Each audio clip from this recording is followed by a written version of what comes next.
The Leo King will be live shortly. Please hold on while the collective consciousness loads, and thank you for being a part of the Leo Kingdom.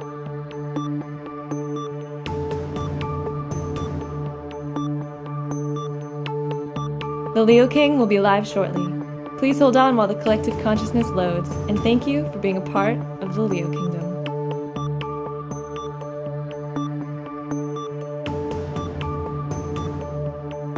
The Leo King will be live shortly.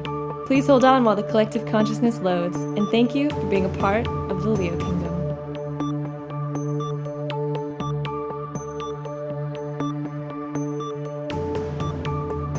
The Leo King will be live shortly.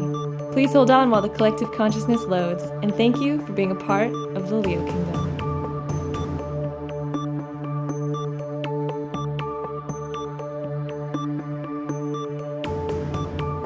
The Leo King will be live shortly. Please hold on while the collective consciousness loads, and thank you for being a part of the Leo Kingdom.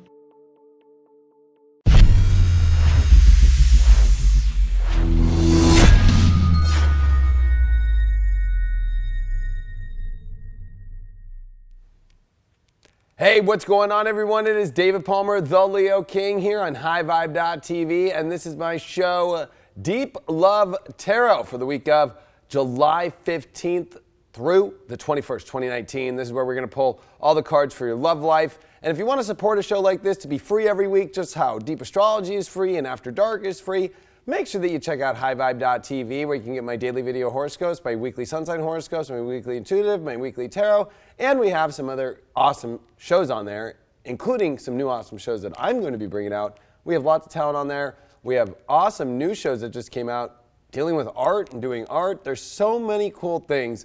Check it out. We have an app that's free and free content on there, and you have the option of subscribing, or you have the option of just buying a video individually, and that supports us so much to keep bringing you content like this free on the air. Thank you so much for being here. And of course, we got Craig in the house. What's going on, everybody?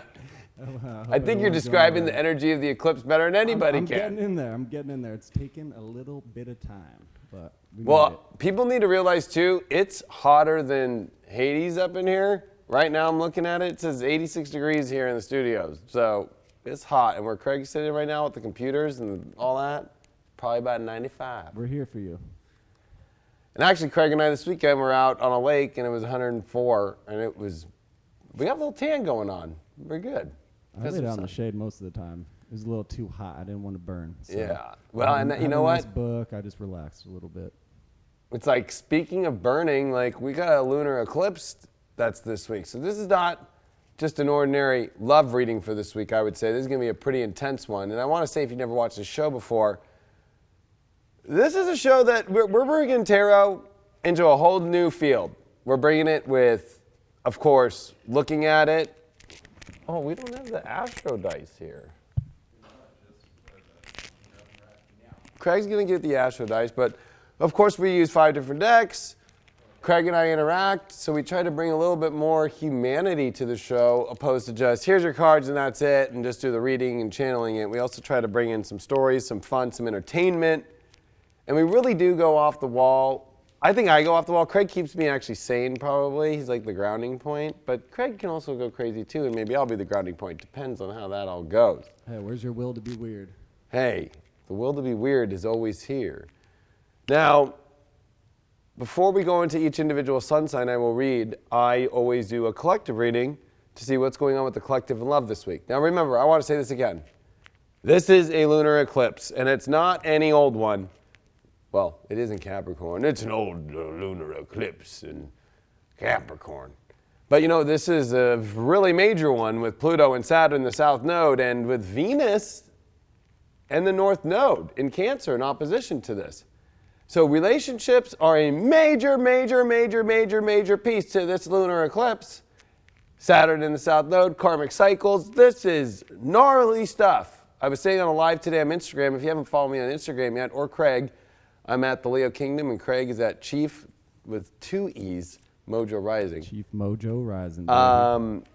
But I want to say that I put up a live today, and I was talking about, like, this is like the old days of when you were churning butter, but with karmic old stories. And there's been this whole Saturn thing with the South Node of like, it's taken a long effing time to get to these shift points here. So it could feel like, holy cow, I see there's a lot of relief here. But when it comes to love, there's going to be some pretty intense, gnarly readings. I've got a feeling about it for this week. So we'll actually go into the collective energy first. It's cool because we do showcase, of course, the cards and what are pulled with different cameras. And we have a good time with it all. So let's see what the collective is. This week, before we go into that, I'm using the Black Moon Astrology cards as the first card. I'm using the Sacred Symbols Oracle deck as the second. The Challenge card I'm using as the Magical Spell cards, which you all know how I feel about the writings in those.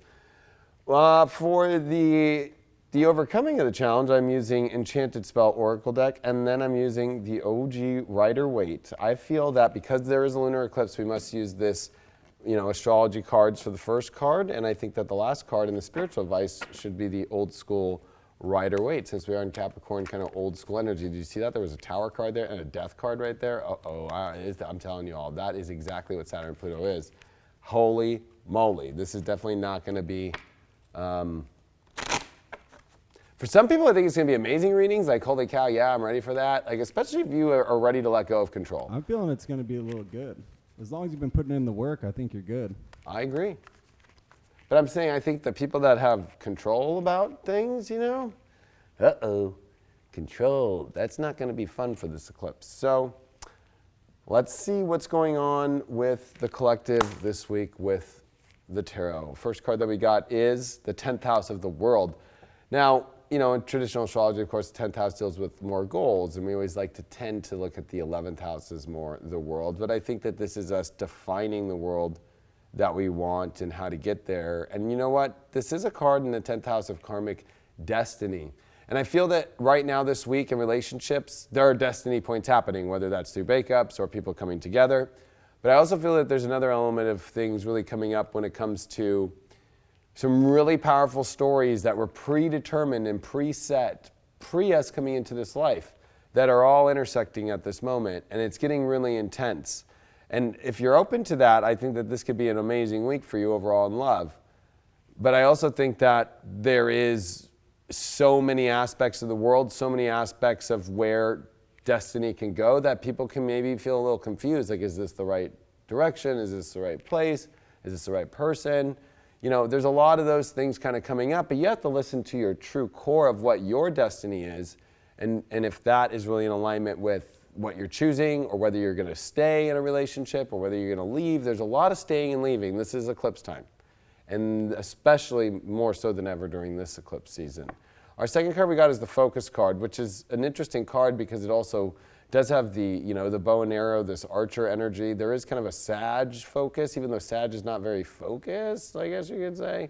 But I would say that there is this like really needing to aim high and aim in a direction that's focused on, and it's ironic, it's actually pointing at this 10th house, even just the way the cards are. I read cards in a lot of different ways. So we have to focus on only directing in where the world that we would want in our lives. And we can have any world that we want. That's the kind of scary part. Like if you really want a world that's like, whatever, I don't know, like crazy, like you can have it. You want one that's beautiful, you can have it. And I think that this focus needs to be on, does this make sense for my world? Does this make sense on the aim that I'm going in my life? Our challenge card this week is the Creativity card. And so I think that, creatively, and it is a 33 card, kind of interesting that that's pulling up, because this card is definitely saying that the creative forces in life are a necessity for us in relationships and love.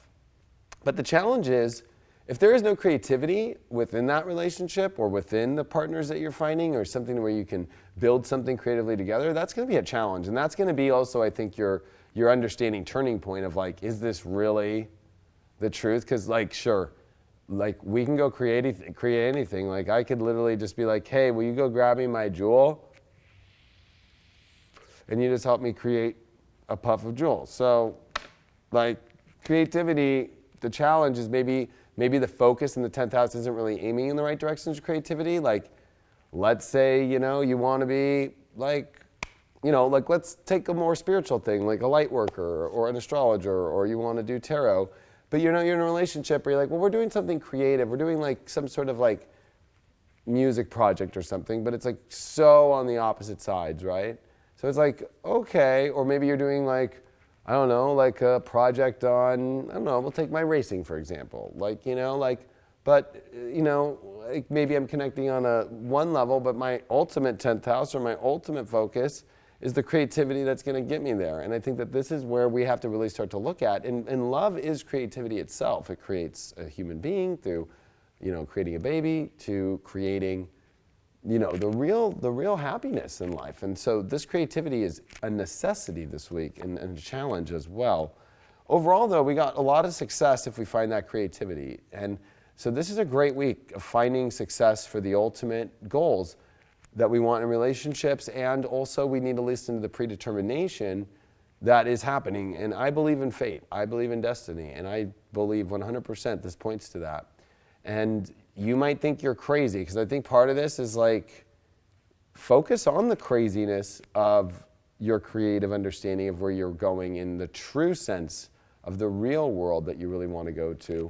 Your spiritual advice card, oh man, we got the judgment card. So to get the judgment and the 10th house together, this is the angels calling the trumpets to those people that truly in love are going to be connected on a spiritual mission together and a spiritual path. And that is the only way that true love and happiness is coming to this eclipse zone. And if it's not on that path, it will not last. I will say that, because then the calling is not called. And the judgment card is a little cryptic, just for the fact that these are like gray humans in coffins. And there is this zombie element of like, unless you follow the trumpet of the judgment, angels and revelations, basically, towards like this real true understanding of, a more higher godly or higher mission that actually is connected truly with it. Because we can be on a lot of high missions, but like, is it really the real 10th house, the top of the top that you want? If you don't go on that, it's like you almost go back into your coffin and turn into, the next one to get slayed on The Walking Dead, or even like a 19 or 2000s like Resident Evil movie. Like, you can just be one of those that are running around looking crazy. And I think that there's a little bit of zombie energy going around when it comes to humans right now, and it comes to love, especially if it's really just coming from more of like a sexual thing only, or a passion thing, but without the creativity or without the focus of a mission. The Astro Dice, if you've never watched these before, these are really fun.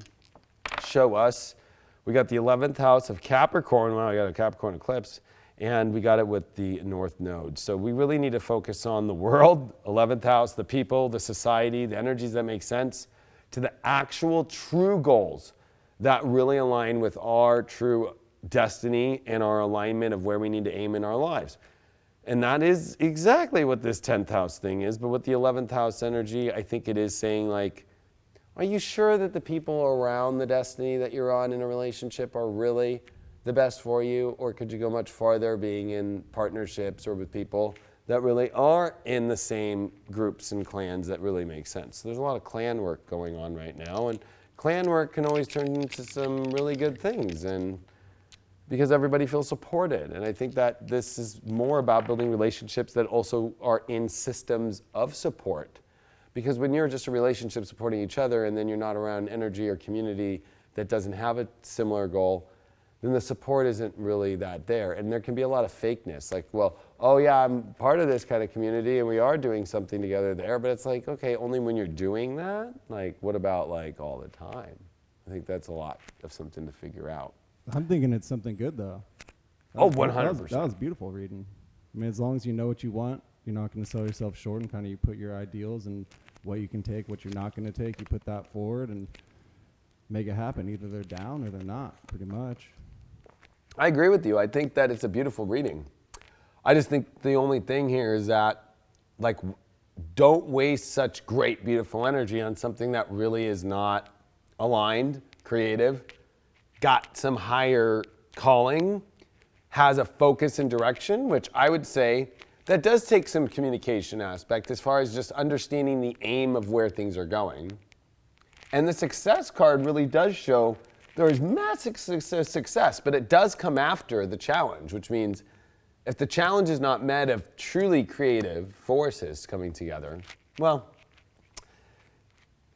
it's not, maybe there might be success, but I think we're looking at like ultimate success in this spread. So, by the way, I do look at the chat and we do talk to people in the chat. So, hope everybody's doing good out there. You just got here. Anna just got here. What's up, Anna? Total beauty, beautiful, a lot about integrity and the strength to go for it. That's what Nina Adams said. Definitely on that tip. 100. So now we're going to go into the individual sun signs and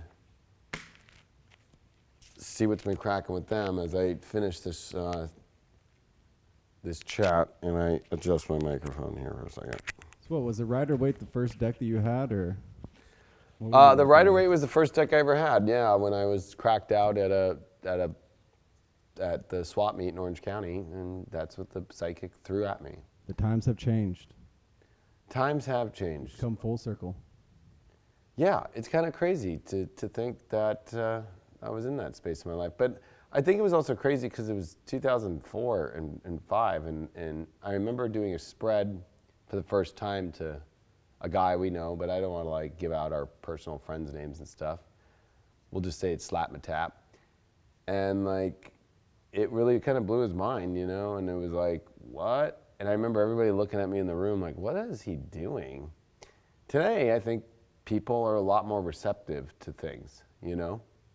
And definitely. I think, you know, what, 15 years ago was like, I don't know, I was looked at like I was crazy or like it was a Ouija board, you know? Although I will admit, have you ever played Ouija? Oh, yeah. Like, like the spirits are alive and well.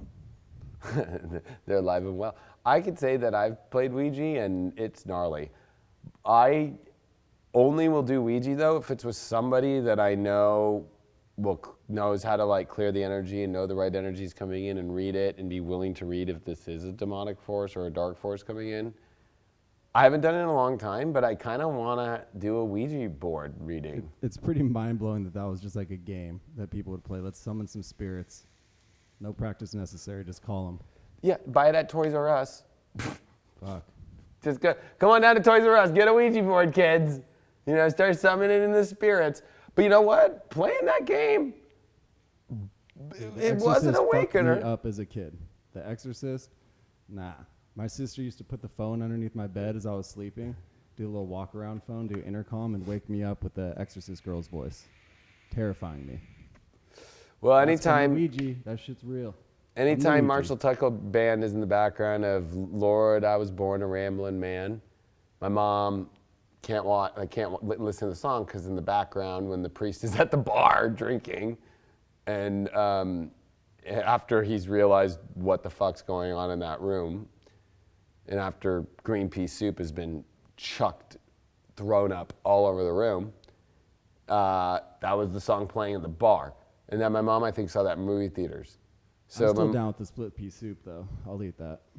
Would you eat the pea soup from the girl from The Exorcist? Eat pea soup. I mean, was it blessed after? was it holy green pea soup? I mean, if she was exorcised, then it's got to be holy, right? The power if it was exorcised, the power of Christ compelled her. Oh man! Here we go. You know, and that's what I said about this show. We'd like to have. We're trying to do tarot a little differently, like a little bit more like a fun, talk show, or like how Howard Stern does his show. So, for some people, if they get impatient in here, I'm just letting you know this is about entertainment and fun, and we go through it all, and we like to have a good time. So, and I have no problems about if you don't want to be part of it either. So, love you all no matter what. All right, Aries, Aries, Aries. I'm clearing the energy from the deck and from myself, and let's see what Aries got going on this week. Aries, we got the Leo card. They got that last week too, but it's interesting. They got it reversed. I'm going to put it up front, not reversed on this astrology card deck. So this is definitely a very powerful week with love aspects and your willpower and doing things that you love. And I think in relationships, that support and that love is important. But it also is kind of finding the courage to bring love to a new level in your life, whether that's single and moving to a new level, or actually applying love, or more importantly, like doing the willpower to do, especially since we will talk about the reversal that did pop up, that there is kind of like, well, are you really ready to maybe like, maybe even pull out of something that you loved, or have you lost that love? So there's definitely some weird energy here about, where is the boundaries and where is the right places, or where are the blocks of love in your life? But I also think that there's a lot of quality and amazing aspects this week from that card pulling up here at very, very beginning too, especially with Mars in Leo, and Mars is in your 5th house right now. A lot about moving into more love, and with Mercury retrograde in Leo, rethinking what that love and how you approach it is. You did get the healer card, so love is very healing to you, and also you could be healing others when you're more in your loving space. So partnerships definitely this week are definitely in a place where it's like, love is a great healer, and it's a love healer in yourself, and you can heal others when you're in that space. But if you're in a relationship, or you're trying to get in a relationship, and there's no kind of that feeling of that love, like run the freak away.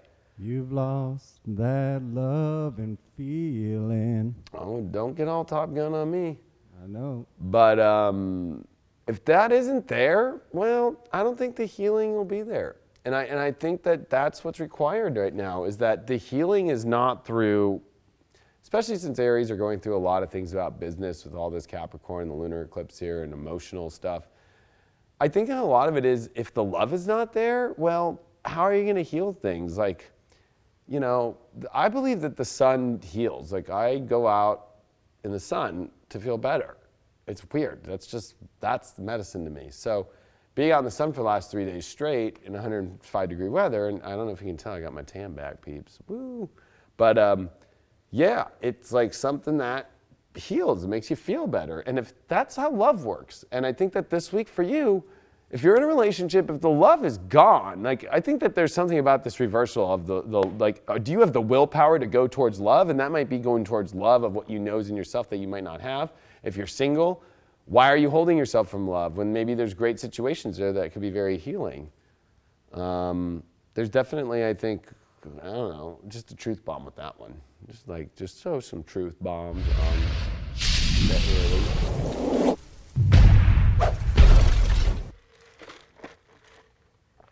And for challenge, we got friendship. Oh, ay, ay, ay.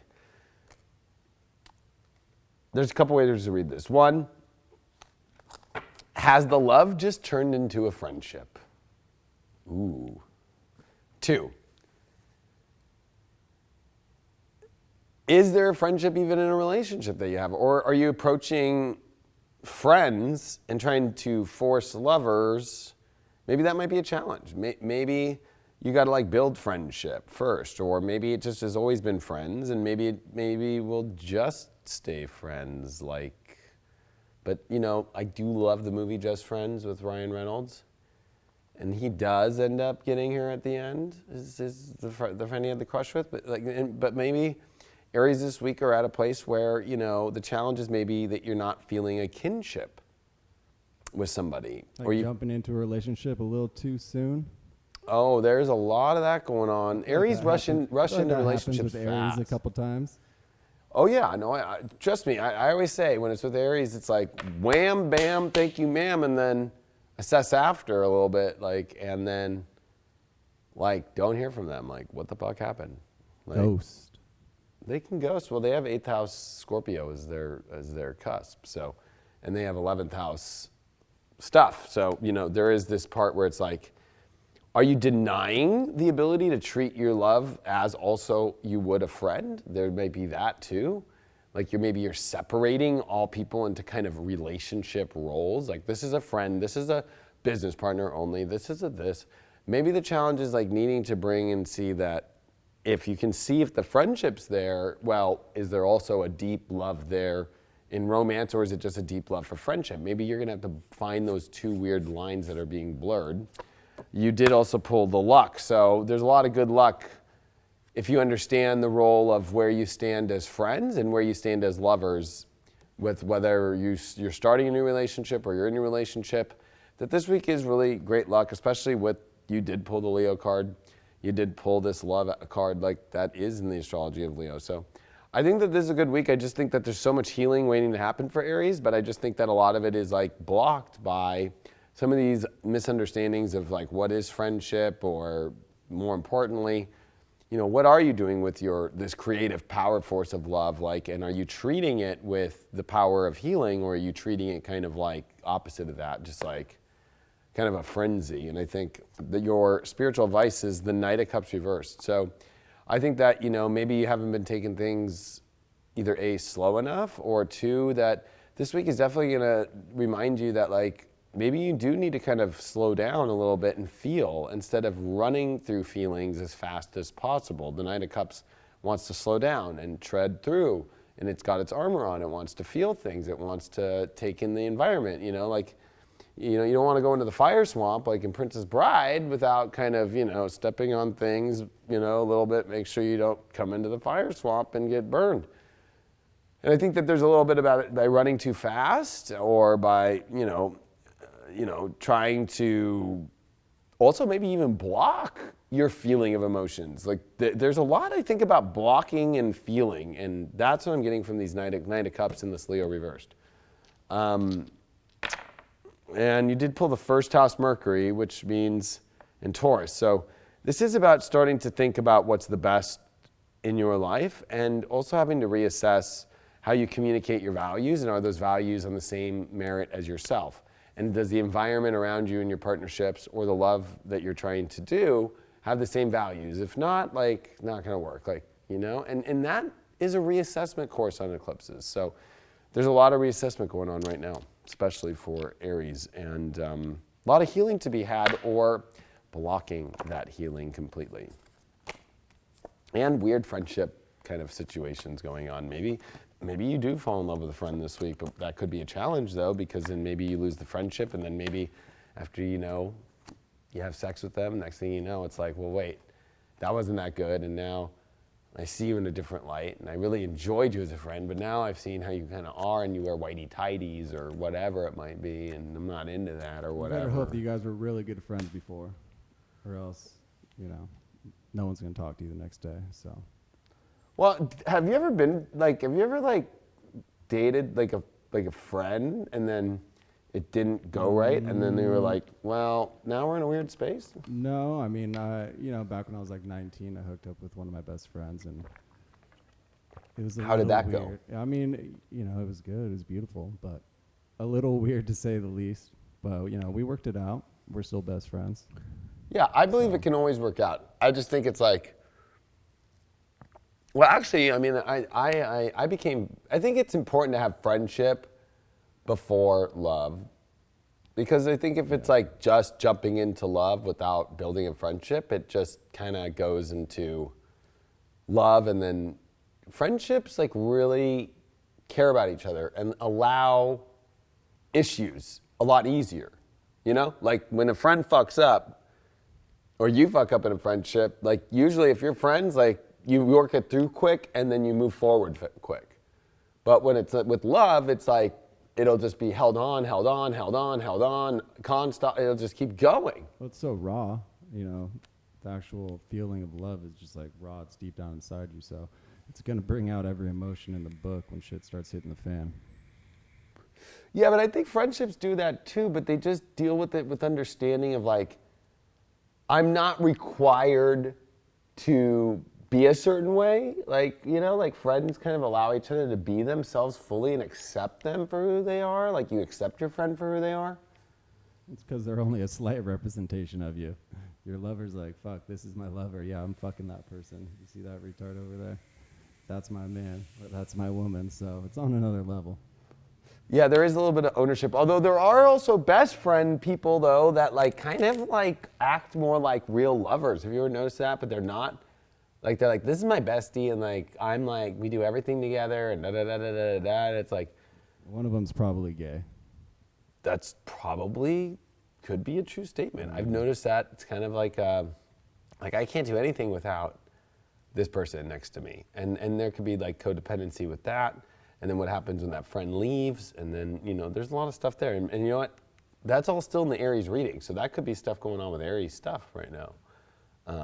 Let's move out of Aries. Let's move to Taurus now. And then Aries got away pretty clean. It's just a truth bomb. That was it. So, all right, we're clearing the energy from Aries, and we're clearing the energy from my own self, and we got Taurus energy here. And for the Tauruses, we got the 4th house of roots. So I think a lot of the decisions that you're making in your love and romantic life is about where you live, where your focus is, maybe some family situations going on. And so there's a lot about also building deeper roots emotionally and having to realize that the only way to grow anything beautiful is to have roots.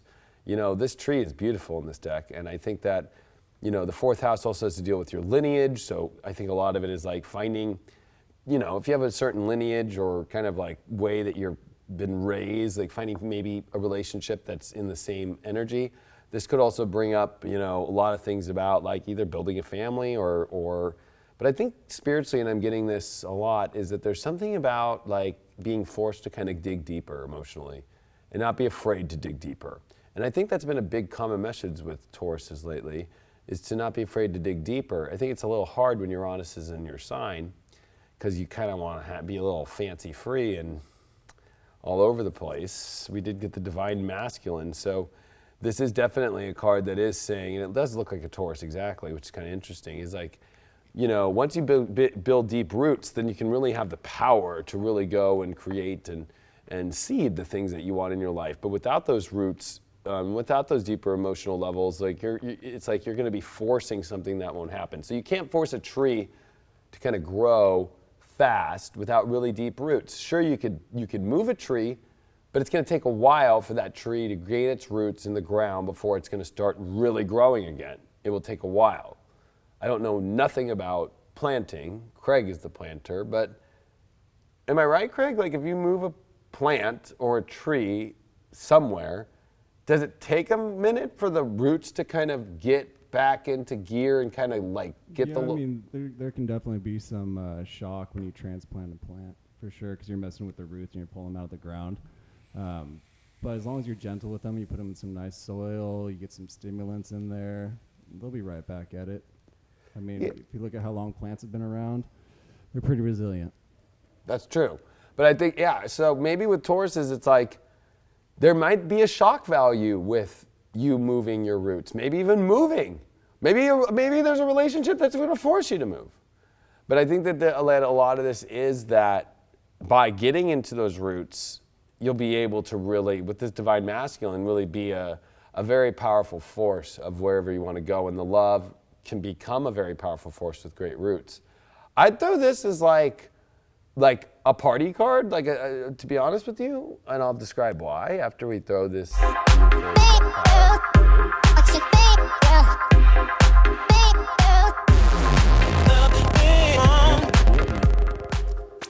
Oh yeah, Taurus is getting it, but I think a lot of it is getting it because you can't let the shock value of your emotional roots, family situations, and even, I love that you use shock value because that makes sense. Even when you move and you're excited as a human, there's something about like, you have to go through an adjustment emotionally with it all. Like, where's the trash? Where's this? Where's that? Like, this is where I'm parking now.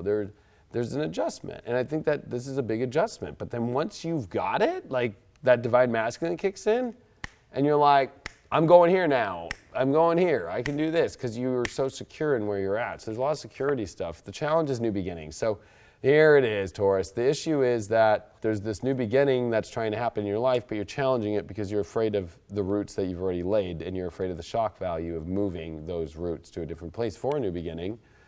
And flying into something beautiful. New beginnings, you got to look at it. I do like that there is a butterfly on this card, like caterpillar. That is a new beginning. Like, like, who are you? And, and then he turned into this beautiful butterfly, but he was like smoking his vape. That was a hookah. I think it's ceremonial. It was a hookah, but I'm just saying as I'm smoking a vape. Let's be real, it's probably some hashish. Maybe actually. I'll transform into something else. Maybe I'm like the caterpillar at the moment. And maybe in my new life, I'm down for that. I have a moon in Taurus. I'm going through new beginnings. I'm readjusting my roots. I'm ready to divine masculine this motherfucker. So maybe the challenge is the fear of what those new roots. It also is the 44 card, which, very angelic number, 44. A lot of people see 444 or 44s and stuff like that. And there's a lot of support angelic there too. Protection. So once you start the new beginning, you're totally protected. I think that that's the whole thing, is maybe there's a trust issue going on with Tauruses, just in general, about shifting the vibe to a new place. Because maybe, I don't know, do plants, and I'm going to get deep on you, Craig, here. Like, do you think plants, do they, like, in the way that, like, I've always seen plants, like you can, like, feel a plant if it's happy or if it's sad or if it's not doing well. Like, do you feel like you can sense in a plant or a tree its energy, its emotional energy? Like, yeah, I mean, there's been a lot of studies that music can influence the growth of roots and plants as an overall sound waves, frequencies, just even being around them. You can kind of tell when you look at them what the issue is almost by the way that their leaves look. You can see if there's a certain area that's not getting nutrients, if they're deficient in some portion of it. But they'll pretty much tell you what's going on if you just like look and listen and look actually down in the roots in the soil, because most of the time it is a soil issue. It's not a plant issue. That makes sense. And I think that once a plant feels protected, like it's probably, it reminds me, when they moved Shamu. I really am not about the orcas being used for shows, so I will say I'm not a big Sea World fan. And once I saw that video, I'm one to say be careful of documentaries because it's people pushing agendas, but that one, the whole Sea World thing, definitely I was not on board with that shit. And I think that the shock value of like moving, but actually like Free Willy, right? Like, yeah, like there is a Free Willy moment here for freaking Tauruses. Like you don't need to be kind of in this cage where I always use the analogy of like a palm tree, like in New York. Like it's going to be hard to keep it alive because it's going to be snowing and cold. There's actually a redwood tree in my neighborhood in West Los Angeles. Someone has a redwood tree in their front yard, which is pretty mind-blowing. Really? Dude, Craig Street, by the way, he finds more cool shit ever. He found a typewriter today. I'm like a dumpster diver, but I just look on the street. But No, yeah, it's crazy. I found a typewriter last night after we got back from the races. I was walking my dog, and these people were throwing out a bunch of stuff. I saw this cool old case, opened it up, and typewriter. Yeah, but I mean, also the like other week, so. Well, and then somebody was giving away free books, and like they're like, we were talking about all the books that he got, and they're like amazing books. Like they're not like just a bunch of just random books that nobody would want to read. Like they're all books that. Yeah, like, there's one on lucid dreaming in there, The Art of War. I don't know. You gave me a hiking space book. one. Yeah, space. I actually had a dream that David and I were up in space the night before and trying to get back to Earth, and then walking my dog in the morning, I found a book about space and NASA. And then he shows up at the races like, here's the space book. I'm like, whoa, what? I actually had some crazy dreams at that lake. It was pretty gnarly. But there's protection, and I think that when Free Willy, like it might seem like it's scary, and I think in Free Willy, didn't he have to actually move him out for a moment, or he got moved? I haven't watched a movie in a long time, but whenever they move the whale, it's like, and Tauruses are the same way. They're big cows. Like, have you ever seen the cows when they like lift them up with cranes and they put the thing around them like, it's like they're not happy. They like to be on the ground. That's why Tauruses are Earth. So I think that this is like this kind of great change, but like there might be a moment where it feels like you're being craned out, like, and then put into a new spot, little shock value, but you're going to grow the new roots there, and then you'll have the power to get what you want, and there's protection around you. So you're not going to fall from the crane unless you're like a really, like, well, let's not blame it on the cow. Let's blame it on like a bad operator of the crane. But that ain't happening. So you got protection on there. And your spiritual vice is the Three of Wands reversed. So I think that maybe there's too many horizons that you're looking at too. I also think that there is this kind of like, you see ships coming into port to take you on your horizon, you're not taking them. So there's a lot of like, the offers are there. There's a lot of love aspects for Tauruses in a lot of new directions, but it's like, why aren't you taking the ship? Why aren't you taking the place? Or maybe you keep waiting. Because one thing I think about, the Three of Wands, especially in reverse, is like, well, it'd be kind of like sitting on like a beautiful, like hill overlooking like Malibu or something and watching the sunset every day and going like, I wish that sunset's amazing, it's beautiful, it's great, but I'll wait for tomorrow for a better one to come in and then a better one to come in. It's like, well, when is like it going to finally be the sunset that you take? Maybe you're more addicted to waiting for something that's going to look a certain way when really it's like, maybe you just need to go move to the new energy that feels like it's beautiful and build those roots and see wherever this divine masculine, these new beginnings take you, Taurus. So I'd say the most beautiful sunset I ever saw, though, was when we were coming into New Mexico on tour last year, and we hit that apex right over Albuquerque. Mm-hmm. Sunset, I mean, nothing beats that to me. No, there's something about New Mexico with the purples and the reds and then the rock. They have turquoise rock. Like, it's a very colorful place. Like, and I think because it's so high up, and the way that it's looking down at the whole West Coast in a way, where the sun's setting, that it gets different vibrations or colors that we're not seeing in the spectrum being in California. Now, don't get me wrong, we see amazing sunsets here in California, but it's a lot like more brighter, I think, because we're on the sea level. I think when you go up, it's kind of like a rainbow of a spectrum more, I guess you could say, that's being reflected on the horizon or something, I don't know. But there's something about New Mexico that's very beautiful and sacred. And I mean, even when we were hanging out in the lava rocks at that one RV camp, and like, it's weird, like, you would never know, but like, we went to this RV camp and then we just like walked, I don't know, what, like half a mile away? Not even. I mean, it was like actually right by the RV. Huh? Legend has it that when the Spanish came in to invade, the locals there hit up on this hill that was in the background, and it was completely surrounded by lava. And they said that they actually survived up there because the Spanish horses could not make it over the lava to get to them once it had dried, and it was just cutting up their feet. So, well, and it was crazy because you could see the black lava dried up around the hill. And that, I mean, it made sense. Like, and maybe that's coming up because of the protection that Tauruses need to realize, that even though it looks sketchy maybe of like moving into a new partnership or moving out of a partnership that doesn't feel of your roots or a new beginning, like there is something about you're protected, you'll be fine.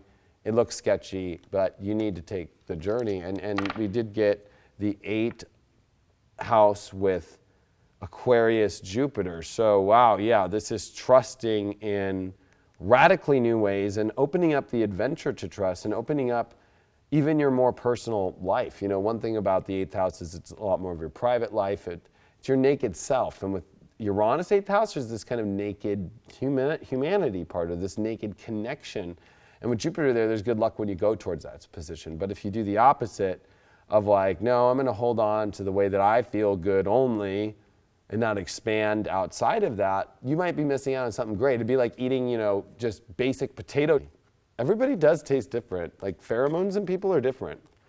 Like, you can be with somebody that looks beautiful and great, or as women would say, handsome, if or whatever, but their pheromones are off, and it's like, not into this. Like, you know what I mean? So it's not so much about more of the aesthetic than the emotional, pheromonic / emotional spiritual connection that you have to be willing to explore. What's going on in the room here? Oh, so we got people ready for the adventure. Trust. Oh, land, please. The energy in New Mexico draws people here. It's quite the land of enchantment. It is the land of enchantment, Literally, that's their slogan. Literally.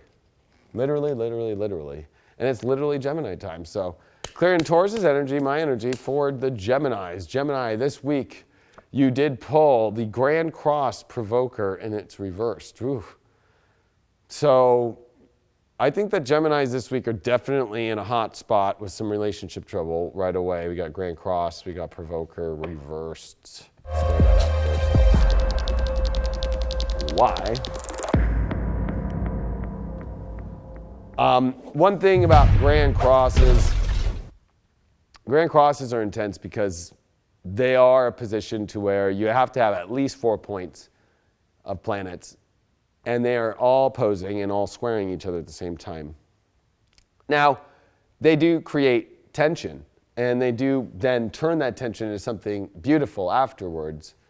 But I think that with this reversed, it's almost like allowing relationship situations to kind of, with it reversed, it's like, you know, there's the buildup, and instead of like actually like going in and like seeing what the pressure is going to do, it's like avoiding the pressure, like avoiding it or denying that there is pressure.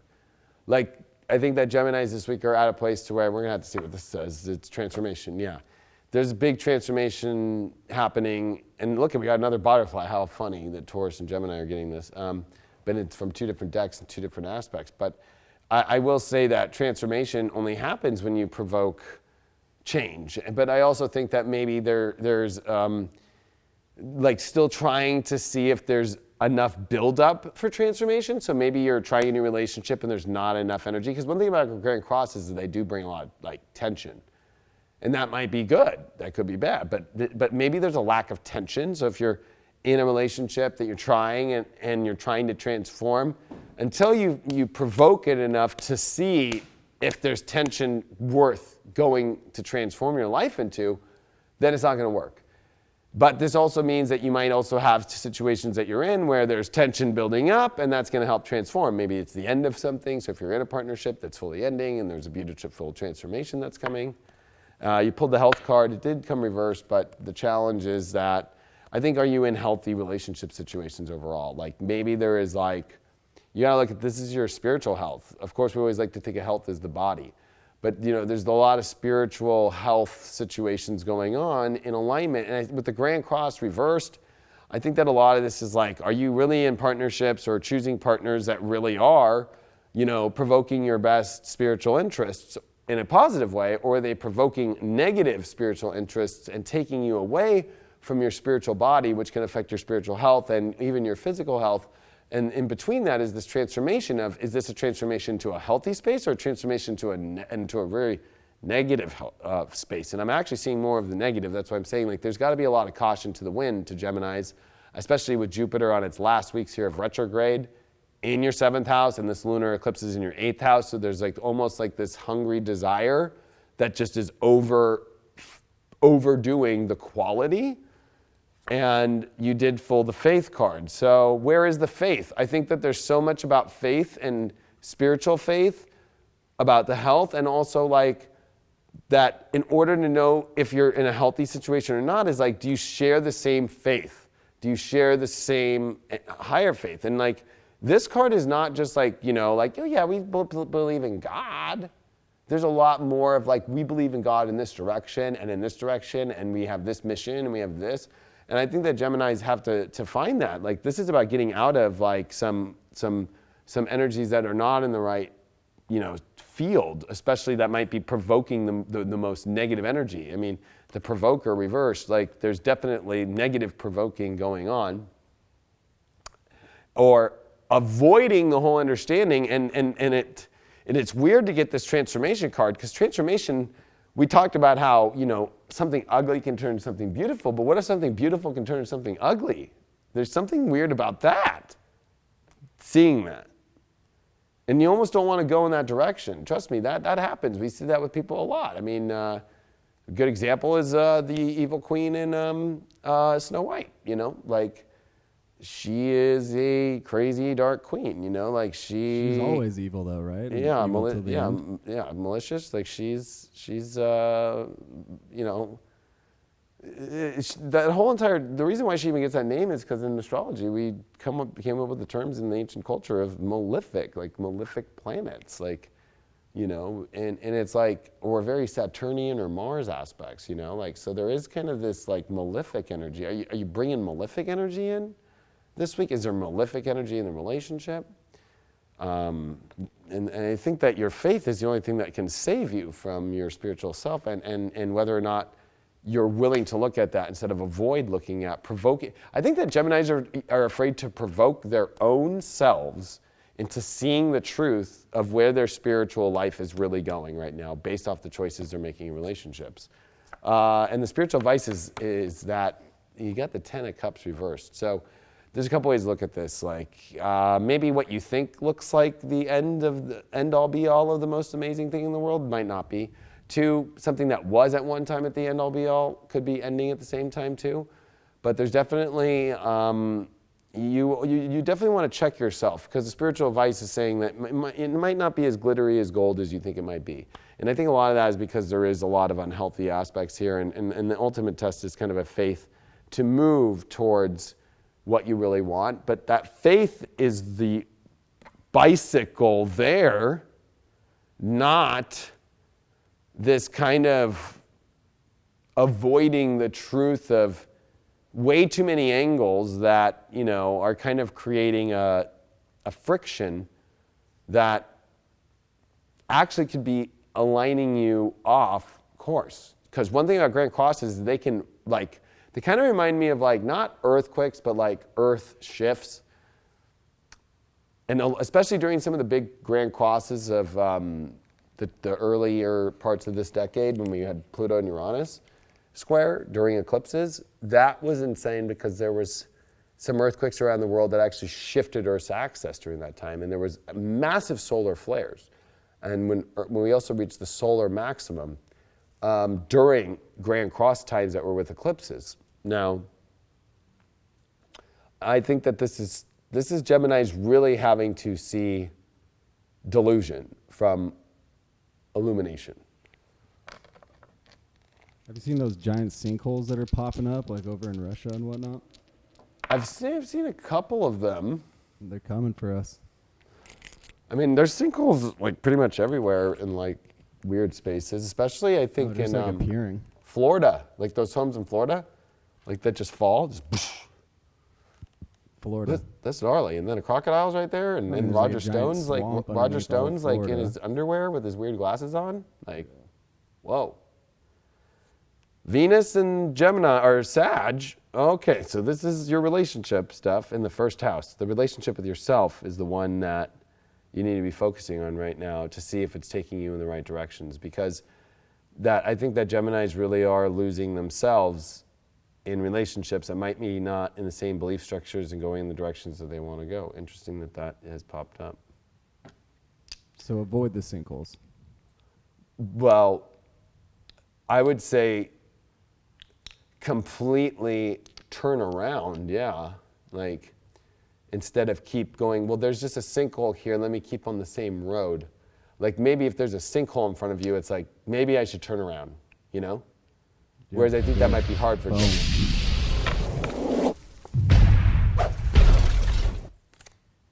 Hey, that was some booming. Craig's dropping the bombs on people today. Somebody's got Venus in Gemini natal. It means there is a higher love than that. Florida, we got some Florida. Bring a flashlight or stay in.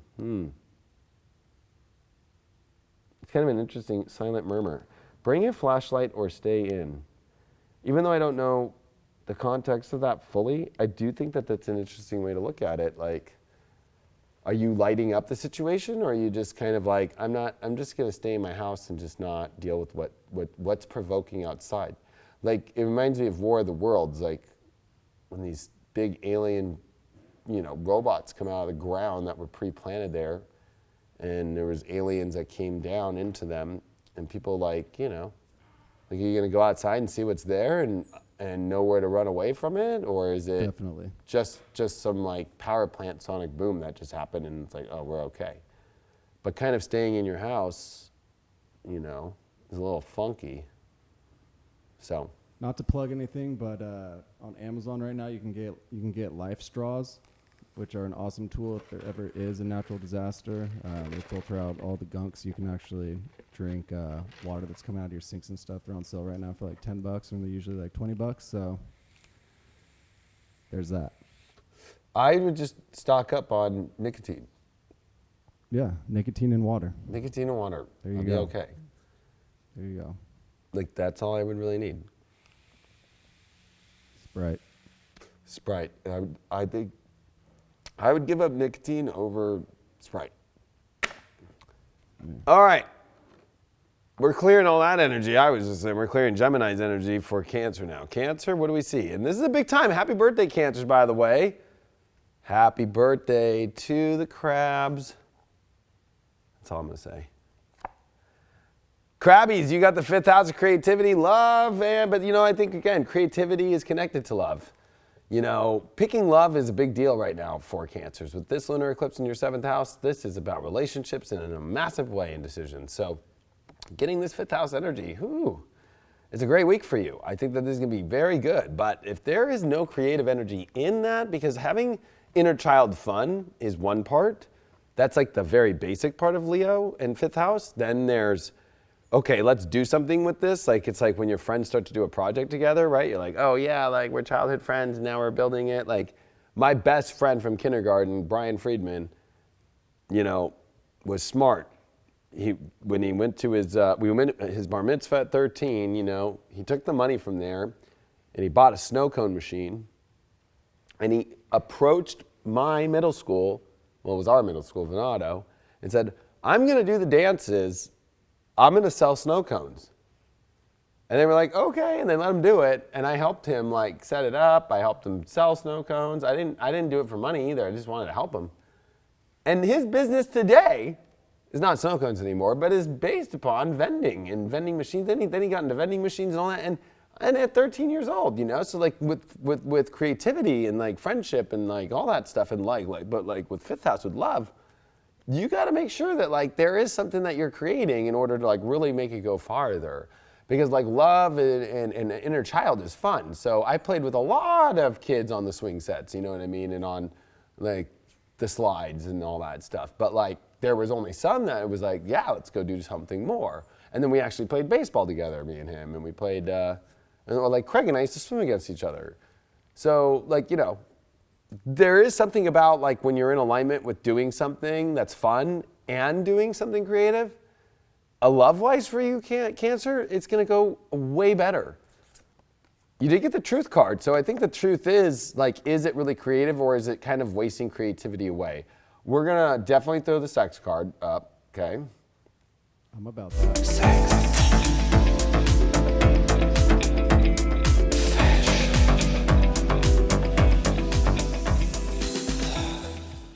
And I threw that one up because I think that the truth is, like, there is a lot of intense passion going on that you want to feel right now. But the truth is, and I like that this is kind of the old school, like, it's like a pen, like the feather pens, the quill pens. Yeah, quill.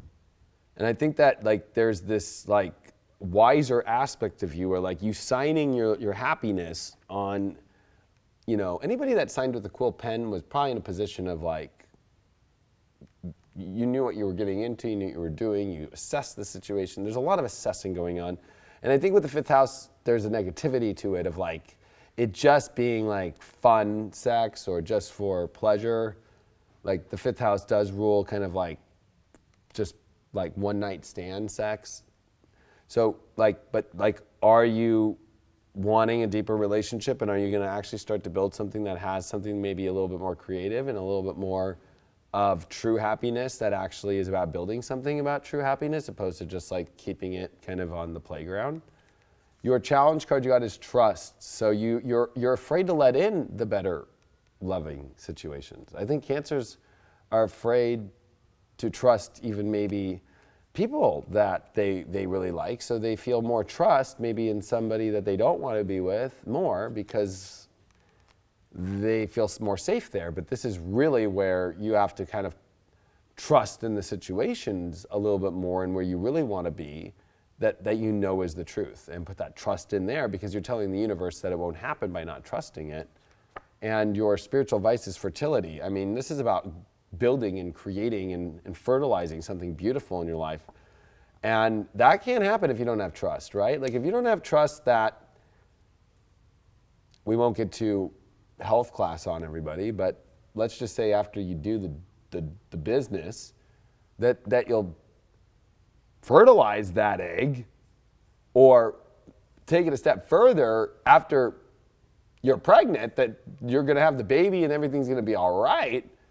Think of like how you're growing this baby of love and romance and relationships right now in your life. And if you're not feeling like it's a fertile relationship anymore, and there's this fear of trust and where something more fertile is, because I think that a lot of this is like, there's something that has more nutrients out there, but like you don't trust maybe that you're going to have to just step into full trust that that'll happen.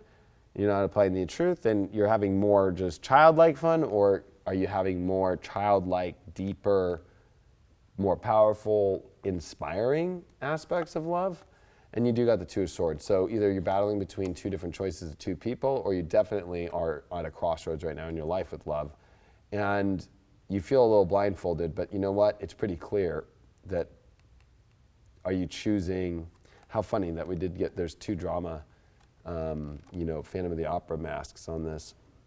I think that it's like, you do have a choice in this relationship game right now, Cancer. It's kind of like, are you going to play the easy card, or are you going to play the card of trusting in something that you're going to feel blindfolded? You're going to have to do your ultimate trust, but in front of that blindfold that there is something more fertile, passionate, and connecting.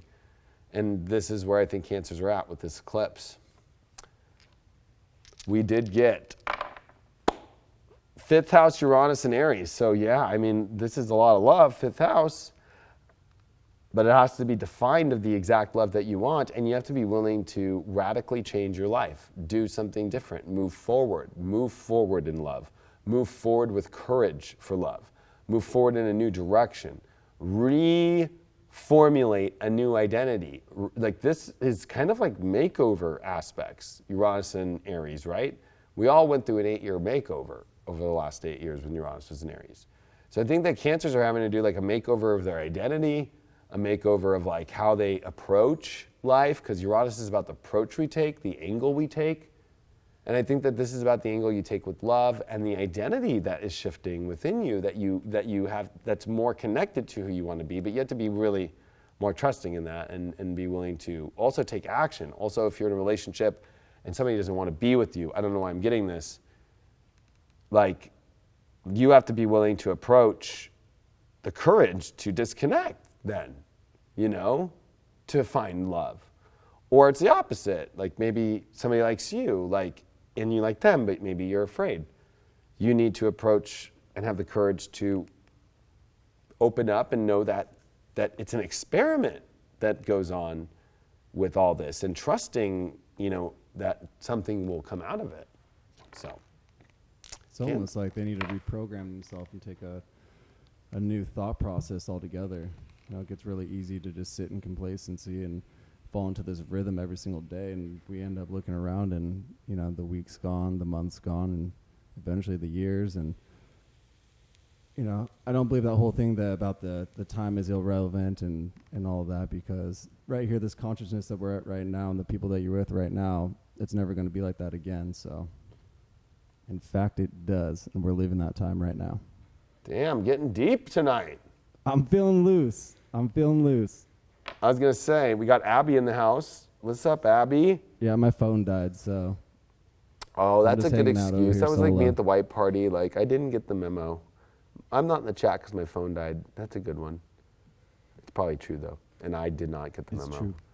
But she was saying she liked a comment from Susie. I don't know what Susie said. There's so many comments. I'm lost. Oh, so we still to go yet? I don't know. I don't know what was said there, but I saw Abby in here, and I'm saying what's up to everybody. And thanks, Lisa, for the love of this show. Appreciate it a lot. This is something that Craig and I have been working on a lot. And we have a lot of ideas, which I guess we'll just drop it right before we come into Leo. But we did create a couple emails where we're going to start for each sun sign. Basically, you'll email a question that you want me to answer and Craig and I to go back and forth with about that sign, right? So what's the email, Craig? So the email is deeplovetarot@gmail.com. And yeah, so when you write it in, just write your sun sign in the subject matter with kind of like a header of the question, because we're going to choose like one, possibly two per sign and kind of go with that. But ground rule, I don't want any questions about if my Mars is here, my Venus is here in this house. How does this affect the love? I guarantee you will not get picked if you send a question like that. We want stuff out of the box. We want to keep it lively, so we wanted to add that little interaction with y'all because I think that'd be a fun vibe. Yeah, I think we want to keep it more tribal between the tribes of the zodiac, opposed to like, so I'm an Aries and I went to the bathroom and this is what's going on with my bladder right now. It's like, because my Mars is here or something. It's like, Yeah. well, that's not Yeah. going to connect with all We the want other original Aries because they might questions. be peeing fine. Yeah, we want to interact with everyone out there, so we don't want just like specific, generic. You can ask Google that stuff. So come with us with that fire. Oh, Abby's saying that she wants a man's sexy time video. How about, it's just kind of like, Yeah, that's the next surprise. We got a poll coming in back here. Dave's gonna dance for y'all. yeah, I'm going to strip dance whenever the sex thing. Because I used to work at, I'm just kidding. Well, I used to work at Cold Stone, and that was my first job, the ice creamery, and they make you get a tip and you have to sing a song. And so they give you the songs to sing. But my manager was my best friend, so we would like totally get away with not singing. We would just be like, I would just be like, row, row, row your boat gently down the stream. And I'd say, thank you. And then they'd get mad. But we will make a men's sexy time. Or maybe we got to just throw a man and a woman so at least both of them are in there at the same time. I don't know. No, we can go too. We can go too. Yeah, I guess we could. We'll edit something up. But we got you, Abby, on that Awesome. one. And we got all the ladies in there. All right. I think I did the card there. Oh, yeah, we're on Leo now. Mercury retrograde in Leo. I'm a Leo, and it's now coming on my sun, this Mercury retrograde. So I'm a little like, woo, woo, woo. All right, I'm clearing the energy from Cancers, clearing the energy for myself, and we're going to read for Leos now. What do Leos got going on here? Leos, Pluto, transformation, death, and rebirth week in relationships. Big one. Big fly for the Leos out there is a big transformation and change. Also a lot of endings, and it's ironic that this lunar eclipse is happening on Pluto, so this is definitely hitting Leo's love lives very intense this week. So I would definitely put this one at, well, I mean... We need just like an off the charts because I've been feeling that too. So yeah, it's off the charts. Off the charts! Okay, there it is. Release. What the heck is going on here? Shit's a little too accurate for my own life. A lot of releasing and cutting out the old stuff here with Pluto. So so this is like also just releasing from things that just were not fully connected or wasn't fully connected to you fully, or you weren't fully connected to. There's a lot of that going on. A lot of releasing going on for Leos as well, with this being a Cancer Sun and Venus North Node. And this transformation is definitely intense, but also Pluto rules sex, so we got to throw the sex for the Leos because there's a release too there. I'm about sex.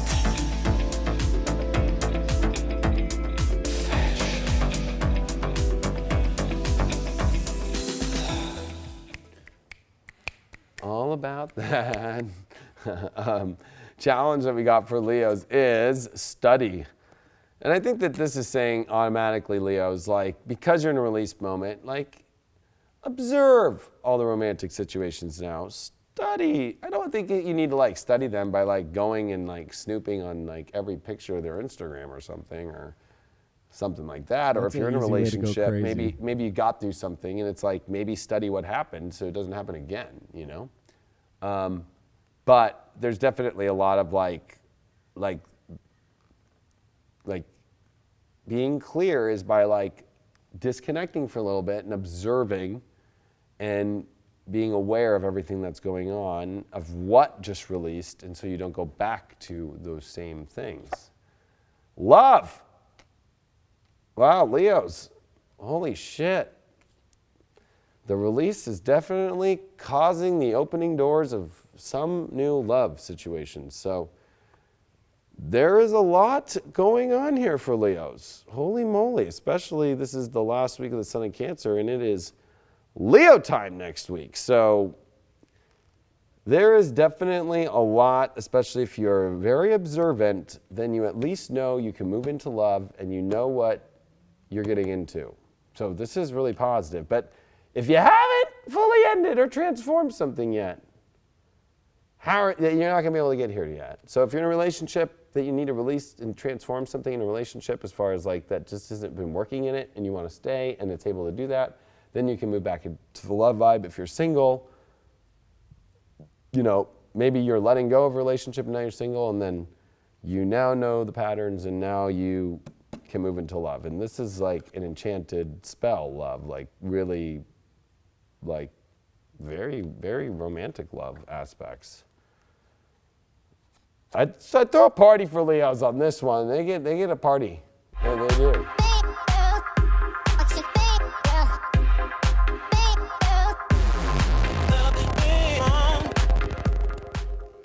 That's one of the better spreads we've had in a while. I'll take that since I got my double Leo action. I will take that. I was going to say, me too. I'm double Leo too. And I was like, fuck, man. Like, it's not been that great. But today, Craig and I both came into the office, like, feeling great. And I'll be honest, like, I think Leo energy's been going through a lot. Like, you know. So this is definitely a major clearing and a major opening to new love. And there's a lot of great, awesome, positive aspects here. Like, amazing. I'm ready to see what the spiritual advice is. Spiritual advice is the Eight of Cups upright. You can't believe it. The Eight of Cups upright. Move on to new waters. And it's on a solar eclipse, but you know what? Hey, the past is the past. Let it go completely. 3 cards. 3 about letting go and moving into new waters. Just studying. The challenge is like just observe what happened so you don't go back into it because love is here. Wow, Leo's like the more you release that's just not connecting to you and you just cut it out and you understand the patterns that you've been doing with that, you have the bombest situations coming this week ever. Like, holy cow, wow. Thank God. The moon that's on there, that's a part of one of the next tattoos that I'm getting. Really? Yeah. Oh, that's right. We were talking about that this weekend. Yeah. But the one that's in the deck that you have, what's the deck that you have? That's the, I don't know. I don't know either. It's the blue with the stars on it, George something, I believe. Yeah. I learned it on your deck. That's the only reason that I got it, because I learned on that actual deck that you have. And now I have 2. That deck's old, too. It's like 9 years old. It's good. Hey. I like it. It's a take on the Rider-Waite, so it's a little more updated. Yeah, it's just got more different colors and it's a little bit more clear. Like the one thing about the Rider-Waite, like especially like let's take a look at this 8 of Cups real quick. Like there is this esoteric understanding of like there is a person walking away from 8 cups. That's a lot of emotion. Cups are emotion. It's all, and it's like they've been filled. They're not falling over. They're all standing on top of each other. So emotions stack up like layers on top of ourselves. And it doesn't matter how high the layers are, that at one point, sometimes in life, a solar eclipse will come that will completely kaboom and say, go in this new direction and leave behind what's there. And then that the blueness means that you'll be positive. The yellow definitely as well. The darker the card, the crazier, the brighter the card. So there's brightness still. And if you notice the red, which is the more positive color here, is moving out of the direction of the blacks. Now there also is a darker black shade here in this rock about moving through the weird moment of, uh-oh, am I going to be okay? And then once you get over here, look at it, it's like it's leading you towards da-da-da-da. And then you get a little threesome action. And it's the Morgan Greer deck. Is what that one is. Oh, wow. Yeah, Morgan Greer. Morgan Greer. Shout out. Shout out. We're going to see what the dice say for the Leos out there. Leos, Cancer, 11th house, Jupiter. Okay. go connect with new people, explore the world, explore people, and explore your feelings. Explore your feelings. Explore feelings and new energies, new people, new groups, new types of people. Because I think it's important for you, especially with the study as the challenge, to like understand the different types of people. Maybe you just keep going for the same type of person all the time. You know, Leos tend to do that. Like, it's like, oh, I only see a queen as a queen in that direction. Or I only see, if you're a woman, I only see a king as a king in that direction. It's like, maybe look around a little bit more. Maybe there's a different kind of queen or king out there for you.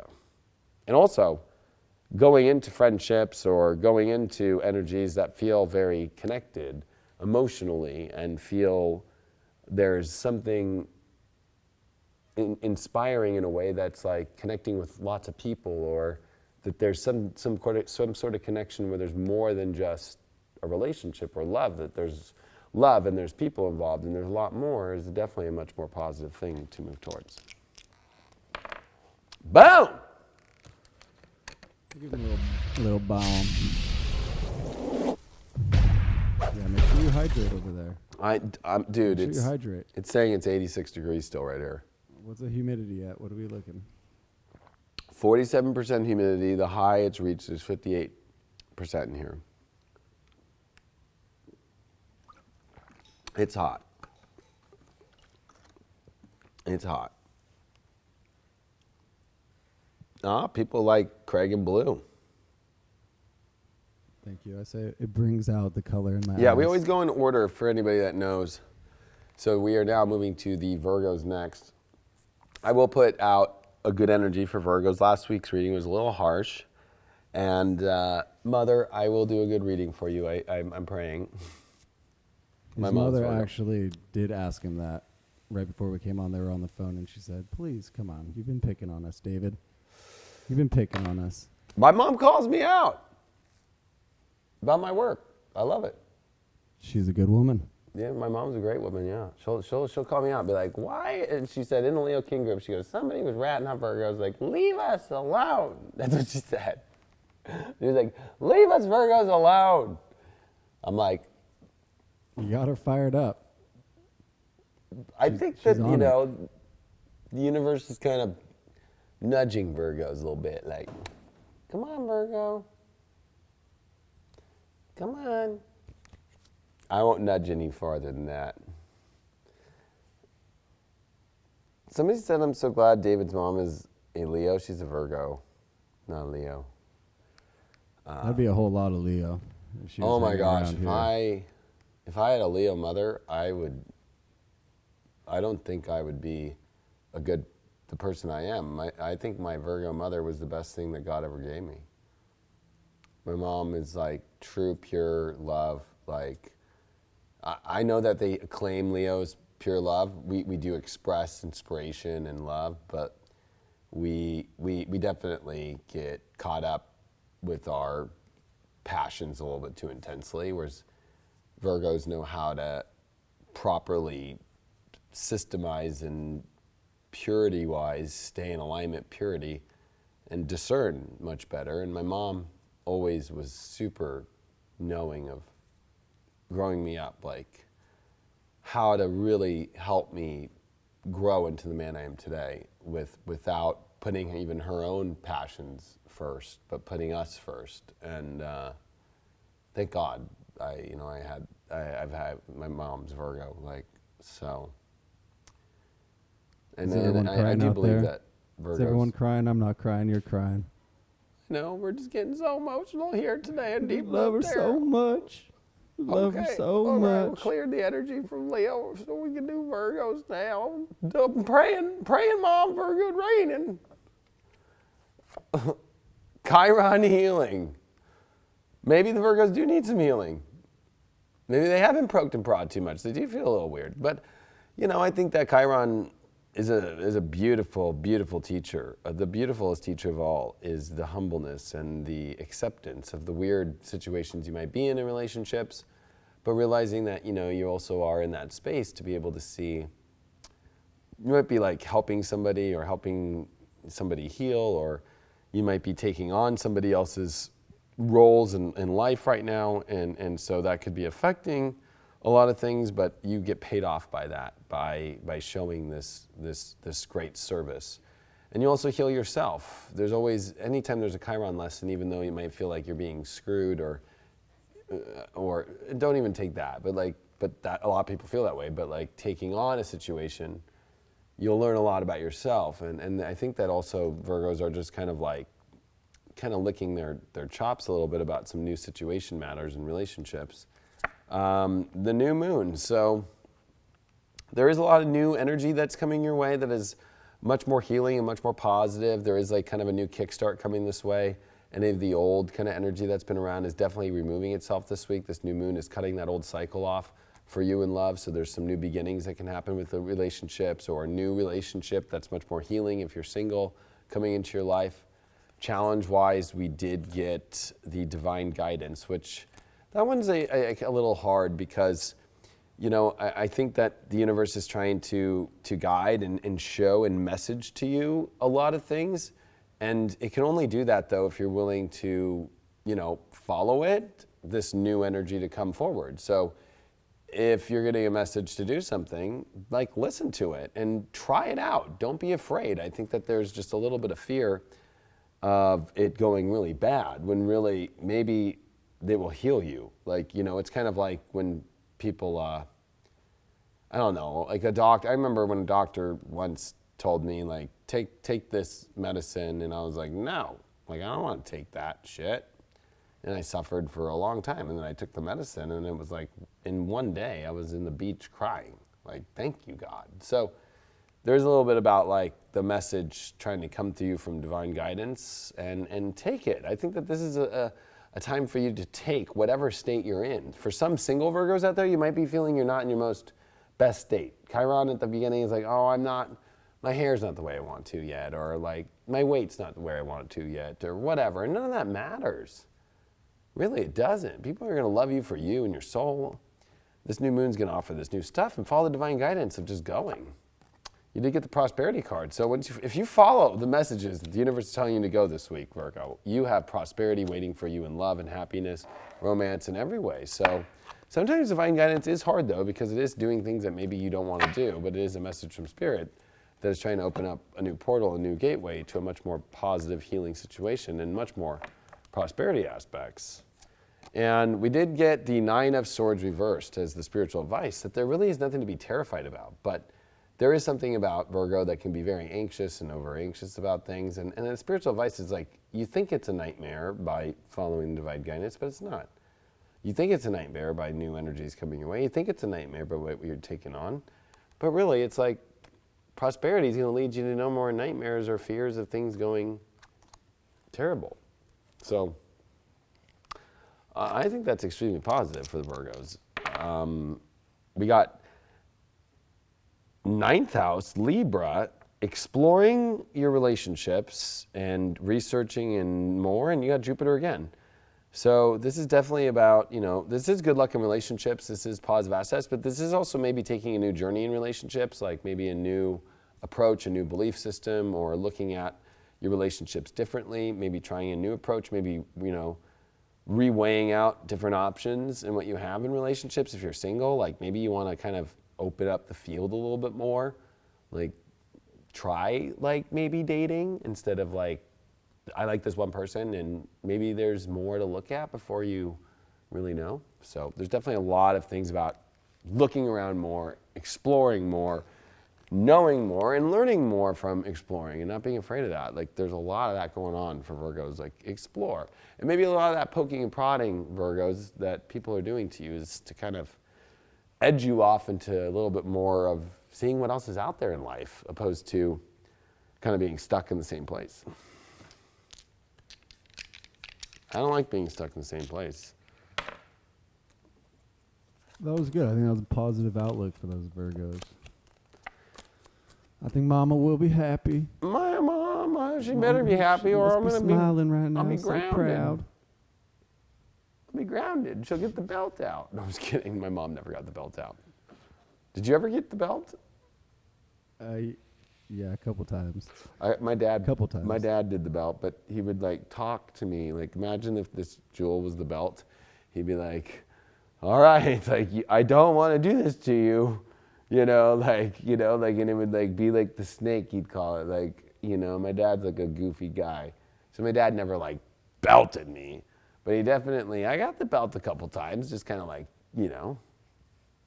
I got the soap in the mouth. Did you get the soap in the mouth? I got the soap in the mouth a lot. Yeah. I'd say my sister took the heat off me a lot. I was able to kind of slide under the radar, fly under it, so. Yeah, it's messed up. Shout And out to my sis. if y'all don't know, like Craig's sister Jen, her and I went to high school together, and she does my hair for the last 2 years. So I know her really well. I've known her like since 7th grade. But what's crazy is like the older ones, we get screwed. Like Lyle, my brother, would fly down the stairs for no reason and then yell, "Mom, David threw me down the stairs." And I'm like ready Maybe to go. Energetically, you pushed him. I didn't push him though. Maybe you pushed him energetically. Well, yeah, like we would get in an argument over something, and then thoughts become things, David. Hey, you're right. Thoughts do become things, but it's still messed up when my brother is a Virgo too. Like freaking like throwing himself down the stairs and being like, "Mom." And then I remember I was like one night like going to see my girlfriend. She lived in San Clemente, 30 minutes away, and I didn't have a car, so like I'll be honest, I was a scrub in high school, like, and I was the best friend in the passenger side, So either I'd get my buddy to drive me down, or I'd have my mom drop me down at her house, or I'd even have her come and pick me up and then take me back down. And so I remember I was gonna go.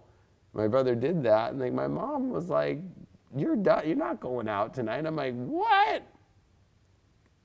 Hopped on teen chat real quick. Oh yeah, I was just like, well, I guess I'll get back on. I will get back on that. Sorry, team chat. baby, I can't come down. Mama grounded me. Well, if you're gonna ground me, I guess I'll just be on my computer on AOL and team chat. Just spitting hot fire. Good, and waiting for the next catfish. The good old days. Where's all the catfishes at? They're circling. The catfishes are circling. Actually, catfishes today don't do it for just love. I don't understand. This is a random thought. This is the halfway point of the show, so I will say this, but it's like, when people put like profile pictures of like not their face, of just like, and I understand, like if it's your cat, it's cool, or it's your dog, or it's like a family member, I don't know. But like some people put like Google images of stuff, like, I don't know, random stuff, and then like every picture is just like, there's no picture of the person. I'm like, That's just like a fake profile. I don't trust it. Like I won't talk to them when they engage, when they slip into my DMs, especially in like the spam folders. We get hundreds of them trying to get into the Leo King group. I deny that shit real quick. Yeah, like, and maybe this is a controversial subject, but like, I don't know why people are afraid to hide from who they are. I think that there's a part where it's like the society is kind of created like unless you look a certain way, and so people will try and tell me like, "Oh, well, you look like great." But to be honest with you, like I battled with my own self-worth my whole life when I was especially younger, like with my gap in my teeth. I still got it. I kept that shit. Never had braces. I remember I was like, I'm ugly. I thought I was like an ugly little duck, my whole life. But I still put my picture out there, and I still put it with my smile, and I think the more that I just owned it, people saw the light. I think that like people just need to like put themselves out there and show themselves being happy, whatever they are, like, and people are gonna accept it. But people almost do the opposite when you like hide yourself, I don't know. What do you think, Scorpio? Like, I mean, it's easy to hide and detach from yourself and not show yourself. But I mean, in regards to like fake profiles, I mean, that's just fake shit. In regards to real people, I mean, you put up those barriers and, you have something built up in your mind of what you think you're going to expect out of a situation, and you don't want to invest fully into it, so then you kind of hide back a little bit. You don't show yourself fully, and I mean, I think we've all been guilty of that over the years, so it's just working on knowing your truth and like the boundaries that you set and what you're willing to take and what you're not willing to take, and bending on some things. So showing yourself is always the right way to go. I agree. And I'm not trying to put anybody down that does that, because maybe they're going through something really emotional or mental health or whatever. But I think we live in a world where if we're going to really come together, we have to show up that God gave us whatever we are. And I think that, you know, and Abby has been working on this amazing documentary about, you know, people like coming out and showing their true form. Like, it doesn't matter like what it is, like, you know, like people, and I think men and women deal with it. Like, you know, women might be like, well, I don't look like that Instagram model, or back in the day, like Cindy, you know, Crawford or whatever. And it's kind of like, is that what we're supposed to look like? Like, I don't think there is any one way to look. Like, I think it's just showing up and seeing, because if you actually see an entertainment, like, everybody is like, looks way different than each other. There's no person who looks the same. I think when we start trying to look like everybody else, then, I don't know. I mean, I think the more just authentic vibe you can find, the more you shine and people find you attractive than, like, waiting till you reach some point where it's like, do you really think you'll ever reach it by holding back? You only reach it by showing up, you know? So. I don't know. I wear whatever the fuck I want, so. Yeah, and Abby, put in the chat the documentary. Oh yeah, you just did. It's called Embrace on Netflix. Abby helped with that, and it's beautiful. And that's one of Abby's biggest, and I don't want to speak for her, but I would say after knowing her for so long and being partners with her in High Vibe and great friends, is that, like, I love you, Abby. Yeah, it's something that she really takes very deeply to heart, and wanting women to, and men too, to accept who they are and see the beauty in that, you know. And I really, I think it's an amazing mission. And I think it's also, you know, more stuff we're going to be bringing here on High Vibe is stuff. I think this whole spiritual community is getting a little too locked into tarot, astrology, you know, crystals, and those stuffs are all relevant and important, but I think some of this more deeper spiritual stuff, like Kim's show with the painting, is embracing, you know what, your painting is beautiful, whatever it might be, opposed to like it having to look a certain way or afraid to embrace it. So this is a new project that we've been working on over here. It's called There's an Art to Life with Kim Tabay. She's the artist, and it's Bob Ross inspired. So, I mean, it's really her. We don't do a lot of edits here, as you guys know. We like to roll everything live and kind of show you guys the flaws that we do and you know, how we make up for that. So she's in there, and she's going to bring you through. This is the first painting that she did, the sunset right here. Both of these are up for live at High Vibe, so you can download the app. You can watch on the website. They're both on there free. We just put up a video of the paints that she uses and the paint brushes, where you can get them, the price ranges. So we're trying to build this whole interaction here between us and you guys. We really want to be involved with you guys' life. So this is the first step, and we've got a bunch of fun new projects coming up. So that's it's under the free section on the app. So just head over there, High Vibe TV. Yeah, and it's cool because with it, it's really learning to step into your power. Because even myself, you might think that I'm confident in a million things, but you know, you give me a pen or some paint brushes and paint a picture, and like, you know, you guys see my drawings on Deep Astrology. Mr. Palmer is going to paint with us. Kim's over in the Philippines right now, so we're going to have a real fun piece when she gets back here. It's going to be inspired by the Philippines and then jungles and the temples over there. But we are going to have the Leo King on one of the segments. He's going to be painting alongside of her, so it's going to truly show, you know. Well, you know what's crazy? We're going to see that Leo shine through, I think. I think we're going to see it. And I'm going to be honest, oh man. So everything I paint is not what you think it would be. Like, everything I draw is it looks dark. I'm very into dark shades, dark.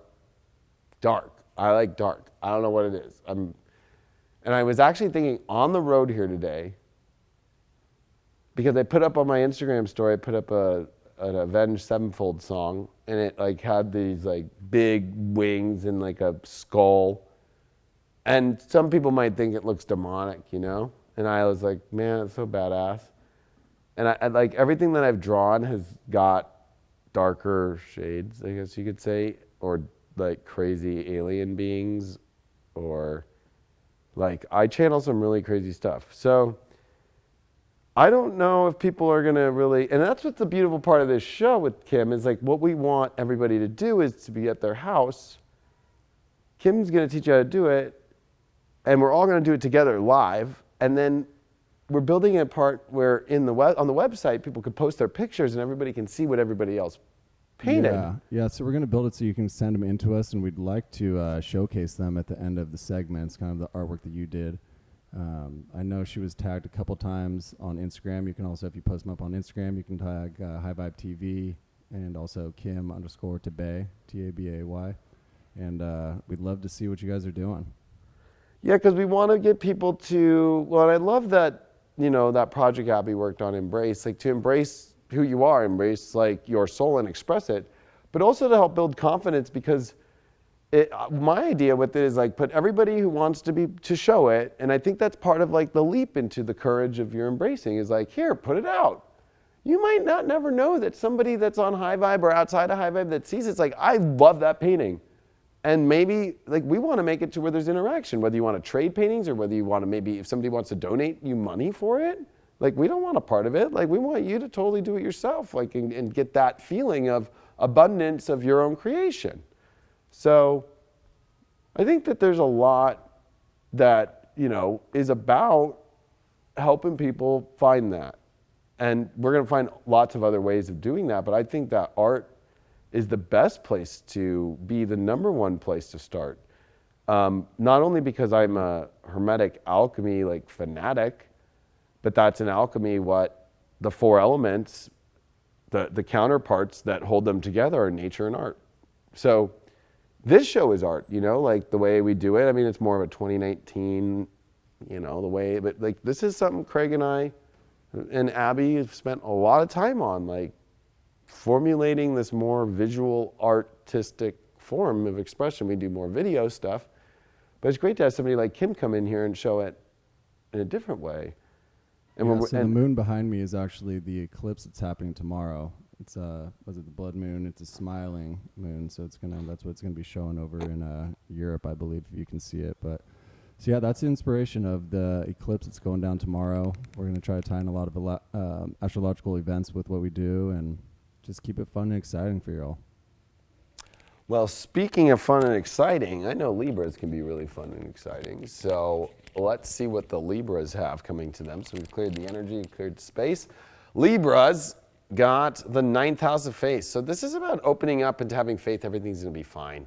I think that Libras, I think in relationships, I think that you almost have stopped believing that maybe your current relationship might not be in the best space. You're going to need to find some better faith, or if you're single, that there's nobody out there for you. This is shifting that perspective now. And this lunar eclipse definitely is hitting you emotionally the most out of any sign. So I think that this is definitely affecting you about having more faith, looking and seeing a more positive picture and seeing how your belief systems have been shifting things. Also, there's a lot about opening up new doorways for you, but you have to open those doors to your own faith within yourself and your own belief systems and maybe changing those belief systems, whether you're in a relationship and maybe you do, once you open up new doors and you have more faith, it will reveal itself if it really is or not, and then maybe that's a new doorway out. Or if you're single, if you don't believe anything's good is going to come, well, yeah, you're just going to keep dealing with the same old crap. You did pull the magic card. There's a lot of magic that needs to be tapped into. So this is definitely a week for a lot of work, and I think a lot of it is in realizing the magic is there. But I think that you have to believe in it, and I think that there's a lot of fear that needs to be overcome in Libras of like, oh, it won't happen, or, like kind of a doubt. Like you need to remember how magical you are and believe, and if something doesn't connect to that magic, like that was not magic. Magic will connect with magic and the magic within you. Your spiritual or your challenge card is this victory. So I would say that it's just truth bomb. Let's throw the bomb on the Libras first here.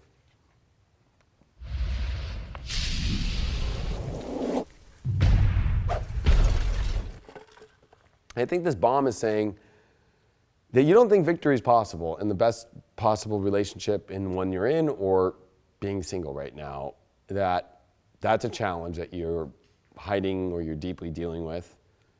You're going to need to have faith and have this magic in order to get the victory because, you know, looking forward, your wishes will come true. I mean, you got the wishes card right after that victory, but the challenge of victory. So you need to believe that victory is possible and your wishes will come true. I mean, you got wishes, magic, ninth house. These are all like 3 good luck, beautiful cards right here.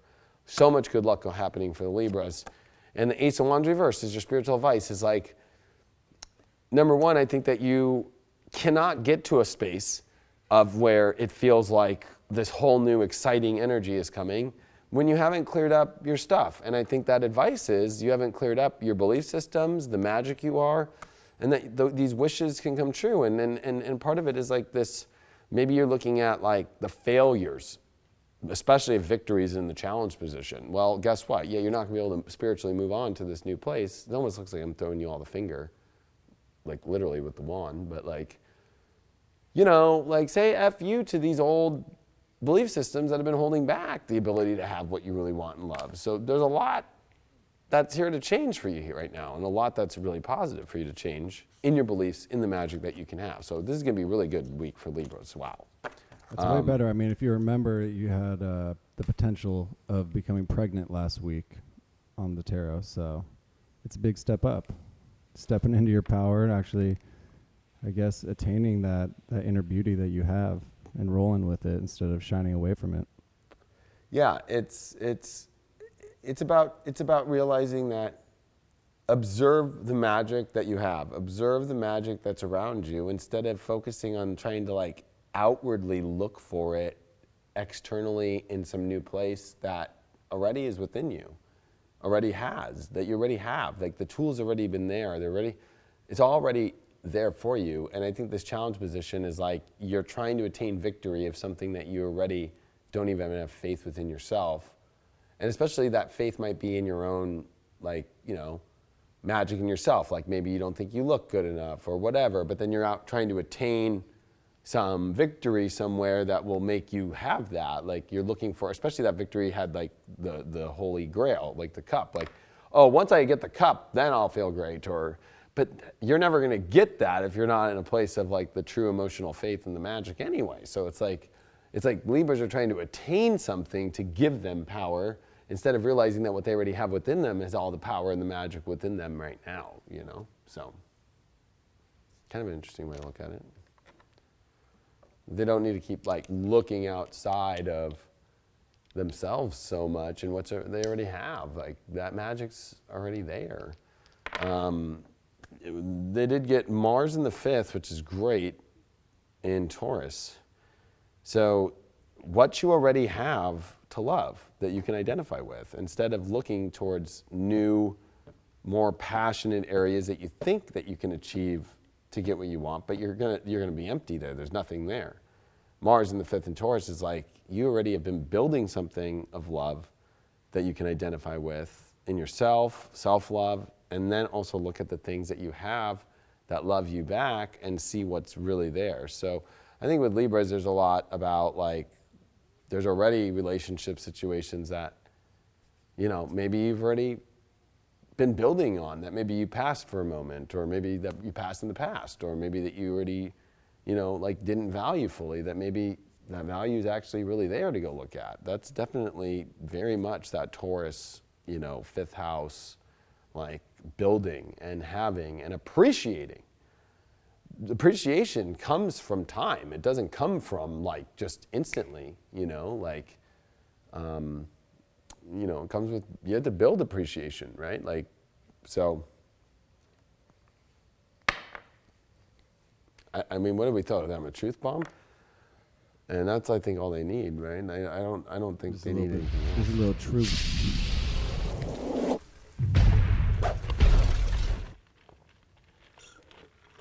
Yeah, I don't got much on that one.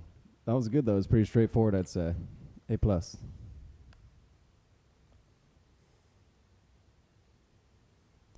You seen something? I'm trying to read this comment that's here. It's like, I'm out. He blocked us. His live video plays against Leo King, and again he blocked us. I don't know what that's about. Whatever. On to the next. Well, impatient Scorpio over here fucking wants On his to Scorpio. the next. Oh, he wants on to the next. Relationship troubles. No. Fine. Well, Is that your prediction? No, it wasn't. I was just because you threw yourself sex a couple weeks ago, and so I was just Things like, are a little weird right now. Okay. Well, I don't know. I ain't We'll gonna- see. I ain't Maybe gonna there lie. are. Maybe gonna there lie. are. Things Maybe are I a little am weird right. right Maybe now. I don't know. We'll see. Let's see Scorpios right now. I'm clearing the energy from the deck and me, and we'll see what Scorpio's got. What does Scorpio's got? Scorpio's got second house owning reversed. So things that you want to have, it feels like this week it's like maybe it's not showing up. So, you know, like second house is what we value, what we have, what we own. But when it's reversed, it's like we feel like we don't have it. Like, so maybe like there's things in, you know, relationships right now that you want to have that you can't have, whether that's time, whether that's, you know, energy, whether that's, you know, love, whether that, whatever. There's something right now that's going on this week is like that you don't have it, but it doesn't mean that you don't. It might just mean that for the moment you don't, but you actually do. You know, it's almost like this, like, you know, reassessing, like, well, maybe you have it just in a different way at the moment. Like right now, majority of us in the first world at least have the access to water. So like I have the access to water. We're very lucky, and it's sad that there's so many people around the world that don't. So I have water. But maybe because if I wasn't on the show and let's say I didn't have water and I wanted water, I do have water, it's just maybe down the hallway. And so it's gonna take me a while to get there, but you know what? And maybe I can't because I'm doing a live show right now, but after the show I can have the water. So there's a little bit about this whole like, knowing you have something that maybe you might not have right in front of you at the moment, and whatever you're looking for in a new relationship or a current one, like, you know, and also this is in your own self-worth, like reshift your insecurities. The second house deals with the insecurities, and turn that back into the security mode in yourself and what you have in yourself, and boom, everything will go in a much better direction. You did pull the soulmate card, so it almost feels like, you know, like you feel soulmate energy really intensely, but maybe you don't feel like it's either being reciprocated fully or that you haven't reached that space yet.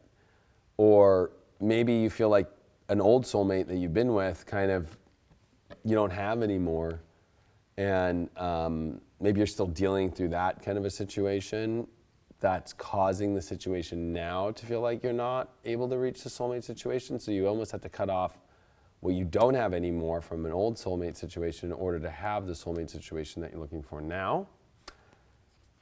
And the spiritual advice, or the challenge, is the inspiration reversed. So, but I put it as upright just anyway, is like the challenge here is like to be inspired, like by realizing that, one, if you own that value in yourself and you're inspired by yourself and you're inspired by what you have and you're inspired especially by the soulmate energy, that's going to help kickstart a better energy in your self-worth. Instead of looking at the more physical, this is like looking at the truth and what you know is there, and just showing up with the security of that. And if it's not there, instantly the energy that you're looking for will show up. Like, bam, it'll change in a minute. But that challenge is to keep that inspiration going, because when you fall with a second house reversed and you fall with inspiration in the challenge, we're not able to pick ourselves up to get that true love, soul connection that we're looking for, because we're not in that space. And you did pull the shine card, so you can only, and you got inspiration and shine, like, you know, you kind of got to show your shine this week, you know, and I think a lot of that is by being in an inspirational role, doing inspirational things, because that's what attracts energy as it is anyways in love. So you want to put yourself in an attractive energy and shining like the sun. We all look up at the sun. We all want to feel its heat. We all want to feel its vibe. The plants want it to grow. We need it to survive. But with second house, if we're not owning our shine, well, then we're not going to attract the energy that we want. We're not going to have that energy, and that's going to be a challenge to do if our inspiration is cut off by certain self-worth stuff. And we got we got some alarms in the background going off. So there's definitely kind of some signs here to pay attention to.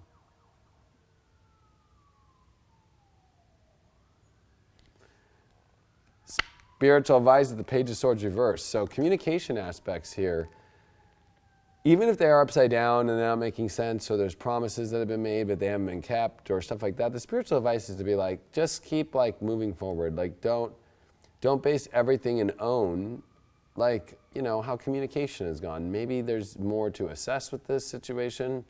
Page of Swords reversed, though, too, is maybe you reading situations incorrectly, like reading the message wrong, like reading an email wrong or a text message wrong, right? Like we do it all the time. Like I'll take a text message and be like, what the fuck did this motherfucker say? And then I'll call them and they'll be like, what? Like I meant this. Oh, that's how you meant it. Oh.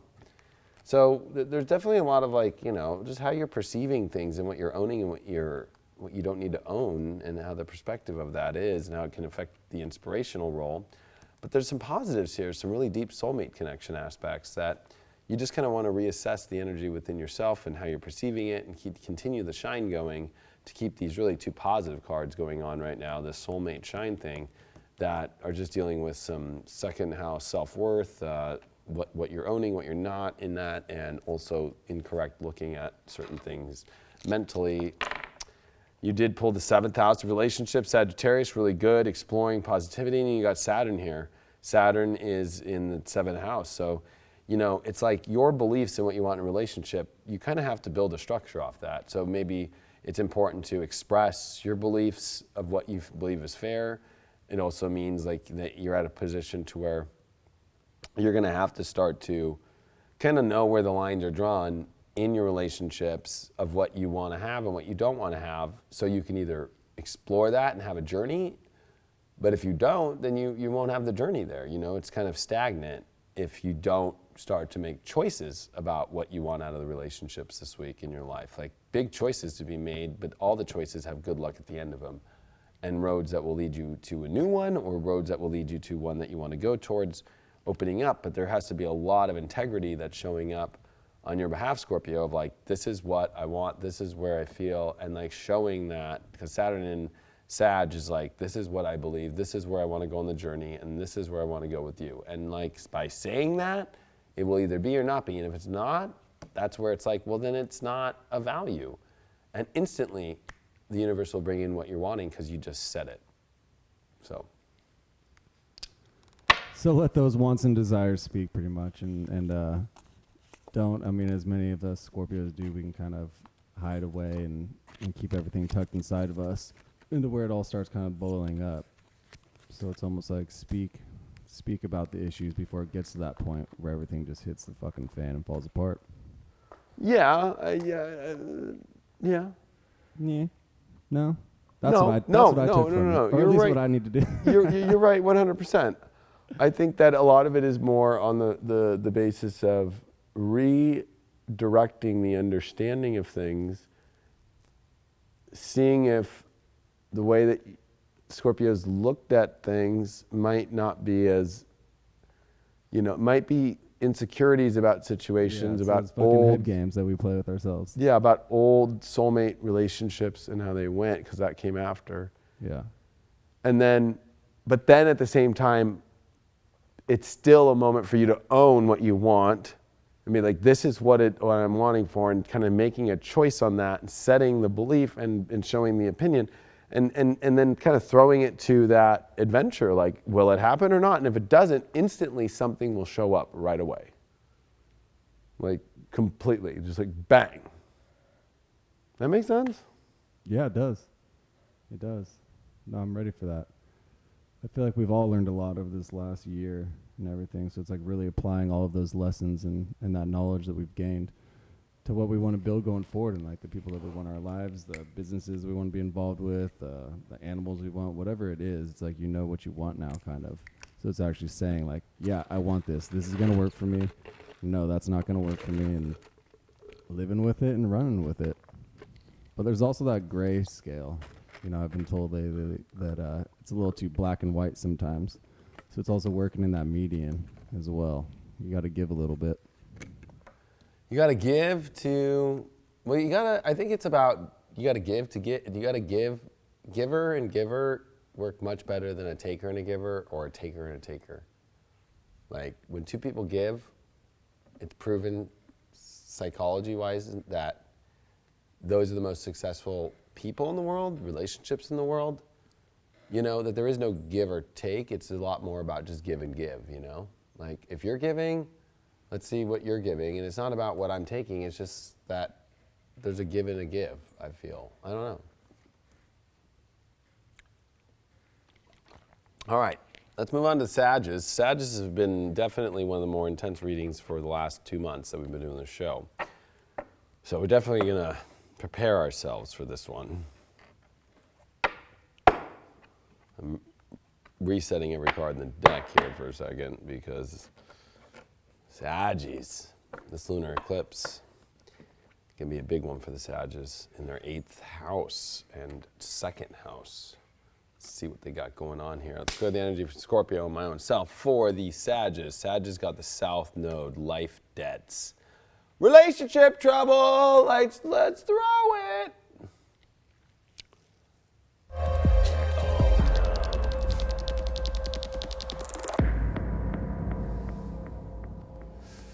So, South Node, following backwards. Don't go backwards. Also, South Node deals with old karmic debts. I think that this is definitely where you do not need to keep holding on to karmic debts anymore and keep being in the cycle of old debts. Like, they just are done with. Like, they don't need to be dealt with.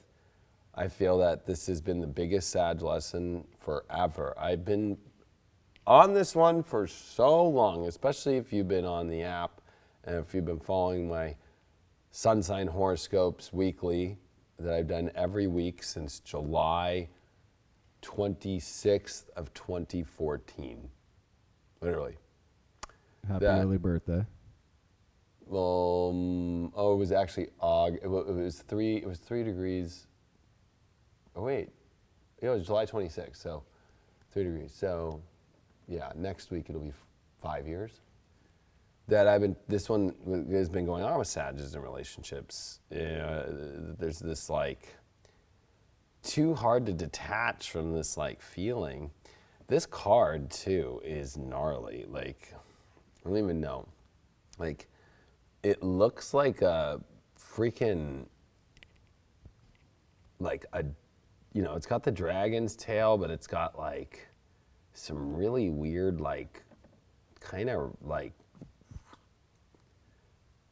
alien looking weird shit. Like, I don't know. It looks a little demonic. It's to put it this way, it ain't good. It's a little. It ain't good. But in a much darker way, no fun. And I'm just reading this. I crush on you so hard, David, and you pay me no mind. That's the first I've heard of that. Make sure you send into deeplovetarot@gmail.com. I'd love to take your question. Yeah, exactly. I don't know what's going on with the chat while I'm on camera all the time and pulling cards. I'm sorry that you feel like I don't pay no mind to you. Like, I'm sorry. You're getting love now, girl or boy. Everybody's saying Craig's volume is low. You know, this is like my second time on a microphone or on a camera, so I'm still learning. I keep fading away a little bit, so I do apologize. Was that better? I don't know. Well, we'll see here. And I think there's a delay of like 10 seconds. I had to take the headphones off because I was hearing myself double and it was tripping me out. So, all right, Sag, we're going to understand this whole this life debt, like letting go of old life debts. Like, you're done. There is no more debt to pay. It's almost like South Node just is comfortable. It doesn't want to let go. It's afraid to let go. It's afraid to go in a more northern position in life. And South Node debts are very weird. Like, they have just kind of a cycle that just continues to keep going, and it's just not that. It is positive because it activates you in a positive way, but it doesn't do that till you finally do the whole snip.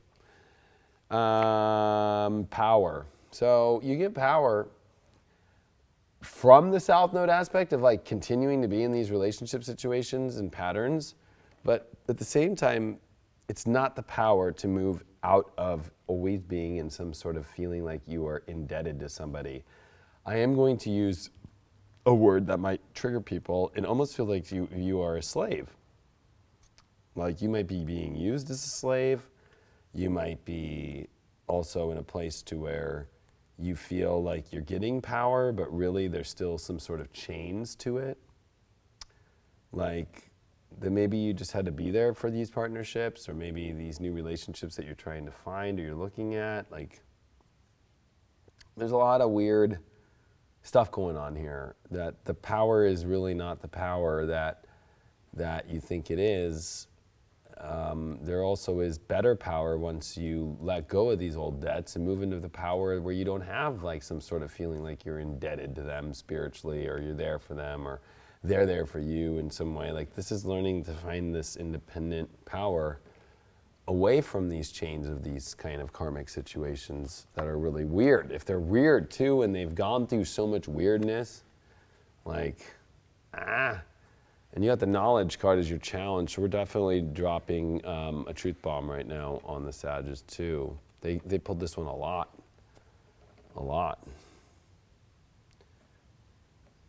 Truth bomb. What was that? I said truth bomb. Oh, truth bomb. You got all quiet there. Just a little truth bomb. I did adjust you a little bit too, because you are talking a little bit more quiet. You're not as wild or rambunctious at the moment. Well, I was actually thinking about that a couple readings ago. I'm like, it is the moon in Capricorn. It's like, this is definitely a serious time, and it's a lot to process, I think, for people right now, this moment. So, this show can be definitely wild and crazy. We had really good time, and I still having a really good time, but I think that we're really, when times get serious, like, we show up for that. Like, it's like, I think, I'm going to use a sports analogy, but there's a little bit of that, and this is what's going on for Sagittarius too, is like, when you practice or when you're before a game, you have fun or you talk jokes, but when it gets to the game, you fucking show up and you put on your game face, And this is definitely game face time, and I think that there is a challenge here of like really looking at the knowledge of like what's going on, and applying like smarts and applying the ability to like, there's a lamp in this one, like the lamp in Aladdin, like it's almost like the challenge is that like the knowledge of seeing what's going on, to connect above and below, let the knowledge of the ancestors flow. It's like there's something that's like holding back Sagittarius from their power of a greater thing, because there's this feeling like they got sucked into something. There's something about the South Node, it feels like you get sucked in. Like, oh, I'm sucked into this. And it's like, you don't have to be. And then it's like, oh, there's no way out. No, there is a million ways out, through the power that you do and the knowledge that you seek. And the way out of all these issues is strength. If you show up with strength, the universe is going to show back up with the ability to give you, the foundation to have the strength to walk on to get where you need to go. It's going to show up with the lily pads. It's going to show up with whatever you need. But it can't show up there if you're not showing the strength to deal with really looking at the truth about the power that is almost indebted or being sucked up into these energies where you're like in a weird situation, or it's causing you to feel like you're getting power in a stuck place. So I always use the analogy from my old astrology days of like, it's like being in jail, so you go to the gym in jail just to get really big, but you're not going to go anywhere. Like, I would probably not do that. I mean, sure, it feels good to work out. Maybe I'd work out, but I really wouldn't try to be. And of course, those guys also do that because more men are in jail than women, but there's that aspect of like, oh yeah, to be able to fight another person. But it's like, really, like, time is everything, even if you're in a jail. And it's like, like, you might be gaining some sort of power from this situation, but what kind of power really is it? And how limiting can it really be? And true strength, how interesting. We got power and strength with knowledge in the middle. Are you sure you know that the power and the strength that you're gaining right now is of the ultimate highest, and it's not from an old just karmic sucked up life debt, weird situation. And bam, look at this.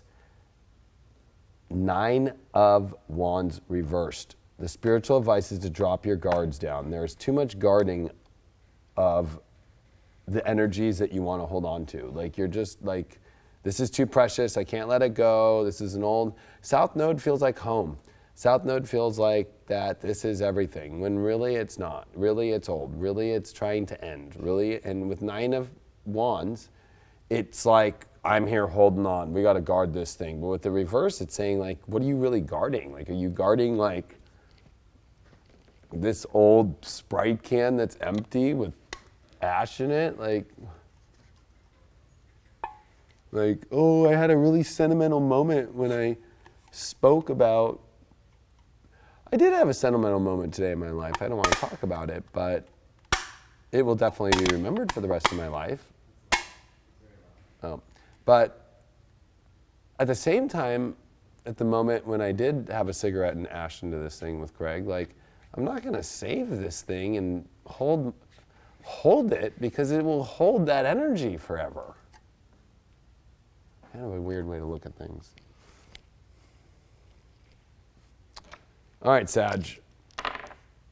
We got Uranus in the 5th house in Capricorn. So this is definitely teaching you to look in new directions for happiness that are actually on a path that is tough and powerful, but it is strength and strong and power, but will lead you to, you know, really where you want to go.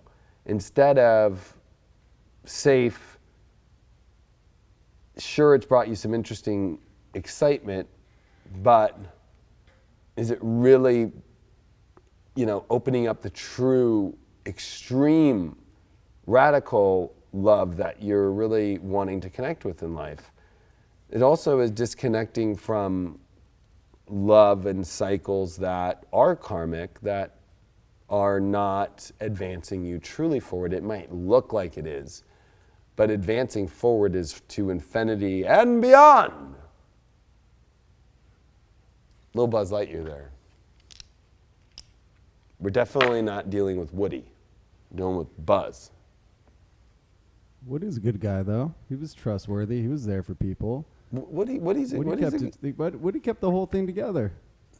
Woody keeps the whole thing together, but without Buzz Lightyear even gave Woody inspiration, if that makes sense. Like, Buzz kept it all, like, gave them the idea to, like, leave. Go outside and explore. Exactly. So they all have a piece to play, but you're right. Woody was like the one who kind of kept all the understandings of all the toys together, but Buzz Lightyear did have a powerful role of, like, champion, and that's what a Sag is, right? A Sag is positive, they're bigger energy. He was a bigger toy. He was like exciting. He had lasers, bro. How can you compete with lasers? I know, and how he would like a little lasso and. I don't know if y'all know, but the Buzz Lightyear shooting game at Disneyland, like, I have one of the top scores there. I used to post. It's on my Instagram somewhere. Someone fact check that. Somebody, I'm not even joking. Someone get to I'm in the Disneyland top. right away. I'm in the top 2 levels, and it was, you know why? Because I know the secrets in that game. I've had a season pass for years at Disneyland, so I know what to do. But there's something about laser. Maybe there's something about connecting with this for Sagittarius, is that, like, there is something about, like, where are you putting that laser in life, and are you going to infinity and beyond? That's why Jupiter is in their sign, but this lunar eclipse is in their 2nd house. It's like they're trying to hold on to old crickety furniture and trying to put, like, new energy onto it, but it doesn't fit, if that makes sense. Yeah, out with the old. If there's something that you can attain that's right there in front of you that's not rickety and broken down, you should go out and grab that. Or you could dumpster dive like I do. One of the two. Well, dumpster diving for Sagittarius right now is definitely not what to do. So don't dumpster dive. Keep walking by. But it makes Keep sense. walking. Scorpios have Jupiter in their 2nd house, so you're exploring what's valuable and what's not. So you're allowed to dumpster dive. You're also allowed to go to try caviar or You know what I mean? Like there's the whole like exploring value. Sages have Saturn and Pluto there. Like it's like they're like holding on to old things or things that are not really taking them on their path with the South Node there and the eclipses there that are actually trying to prove their own value in themselves. Like they can't prove it yet. They like can't figure out. You already did all your second house work in Sag. Scorpios already get it. Scorpios now know like, no, that's not good. I already dumpster dived in the negatives. You're dumpster diving in the positives. You're literally only taking what's good at the dumpster dive. They're like looking in dumpster dives and like, if they find something, even though it's not that great, like it seems great, but it's like, or they're holding on to something that's like a little too long, it's like a hoarder, you know? Like finding one shoe and taking it with you or something. What is your view on hoarders?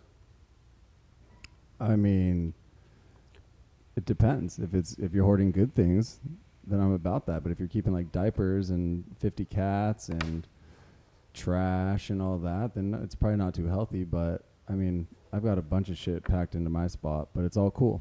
So I guess I'm down with hoarders. When you hang out with me, I'm a pretty big hoarder, so. Yeah, we've got like every electronic and like he's talked about his baseball cards. We got his teddy back there. We got a little bit of everything here at the High Vibe Studios. Yeah, and I don't know. It's hard for me, and I think I can relate with Sages, and like it's hard to let go of things. But I've kept only the really sentimental good things, but I also keep them in storage. It's not like I go into my baseball cards every day. So like a Sag right now is like, oh, I'm gonna keep holding on to this and because I found something of this before, or I'm finding something within this, I find value because I have baseball cards or something, but it's like, I don't base my value off my baseball cards, you know what I mean? Like, most people don't even know what baseball cards I have, let alone do I even bring them out or show people. Like, I just know I got them, you know, and like, okay, whatever. So, I don't know. But yeah, I think my view on hoarding is, you know, there's a lot of like, you know, a sentimental pride that can become toxic of like, I always use the expression of like an old 1980s 7-Eleven cup filled with, you know, like, I don't know. Sprite? No, like, probably still fresh. no, not Sprite. Like, it's probably still sitting there fresh. That shit ain't breaking down. Like, okay, here's a good example. Like some free thing that was given to you at a conference. Like, here's a free stress ball. That's too nice. Like, Pen. I mean, like, here's a free I collect bookmark. pens, actually. Here's a free bookmark with this brand on it. It's like, oh, yeah, I was there. You know, like I'm weird. I do hold on to all the old exhibitions I've been to my whole life. Like I have all my name tags. So I do hoard. Because I think there's a part of me that goes, well, I was there, I did that. Or like old concert tickets or old rave flyers. Like I have all my old rave flyers still that not even when I DJ'd, but like my first raves or raves I used to go to in like the early 2000s. And there's something that it's like, oh yeah, I can't let go of that, you know?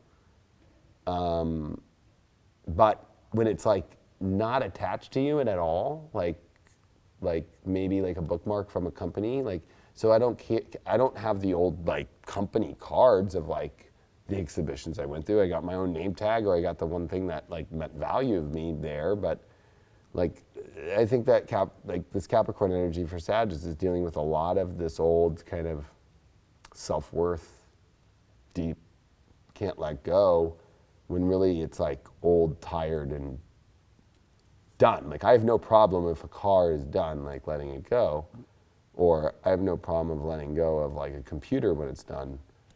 But that's like things I value. So well, there we go, Sagittarius, you got it. Hold on to things that value you, and that have value. If they don't, drop that shit. And let's move on to those Capricorns. We're clearing the energy from the Sag, and we're going straight into Cap. And for myself, Capricorn, you got the Sun, the number one card. This is about you and yourself. So, you know, even though this is a relationship reading, it's kind of like, are you making sure you are not losing yourself in a relationship? And I think that's a lot going on with this lunar eclipse in your sign. This is a big deal for Capricorns. But also at the same time, this is this is the South Node in Capricorn and North Node in Cancer, which is the 7th house. I think though that it's like, is the spirit and the sun and the soul that you are truly connecting with who you are, or are you being enchanted into something that you are not? I think that's a big part. There's a lot of things going on for Capricorns where it's like, is this really who you are? Like, it might look enticing, it might look great, but is this your true soul? Or is this person trying to almost like, kind of enchant you into their world? Or are you or is that person trying to enchant themselves into your world? You need to find energies and relationships, or if you're currently coupled and stuff, like, there's a lot about yourself needing to really maintain its own self without losing that form, not taking on from your partner their identity too much, or you losing your identity for your partner, or if you're single, taking on a new partnership where like they are using you, or that you are going into their world and losing yourself. There's a lot of those things to look at. So we get some relationship troubles for sure for the Cappies.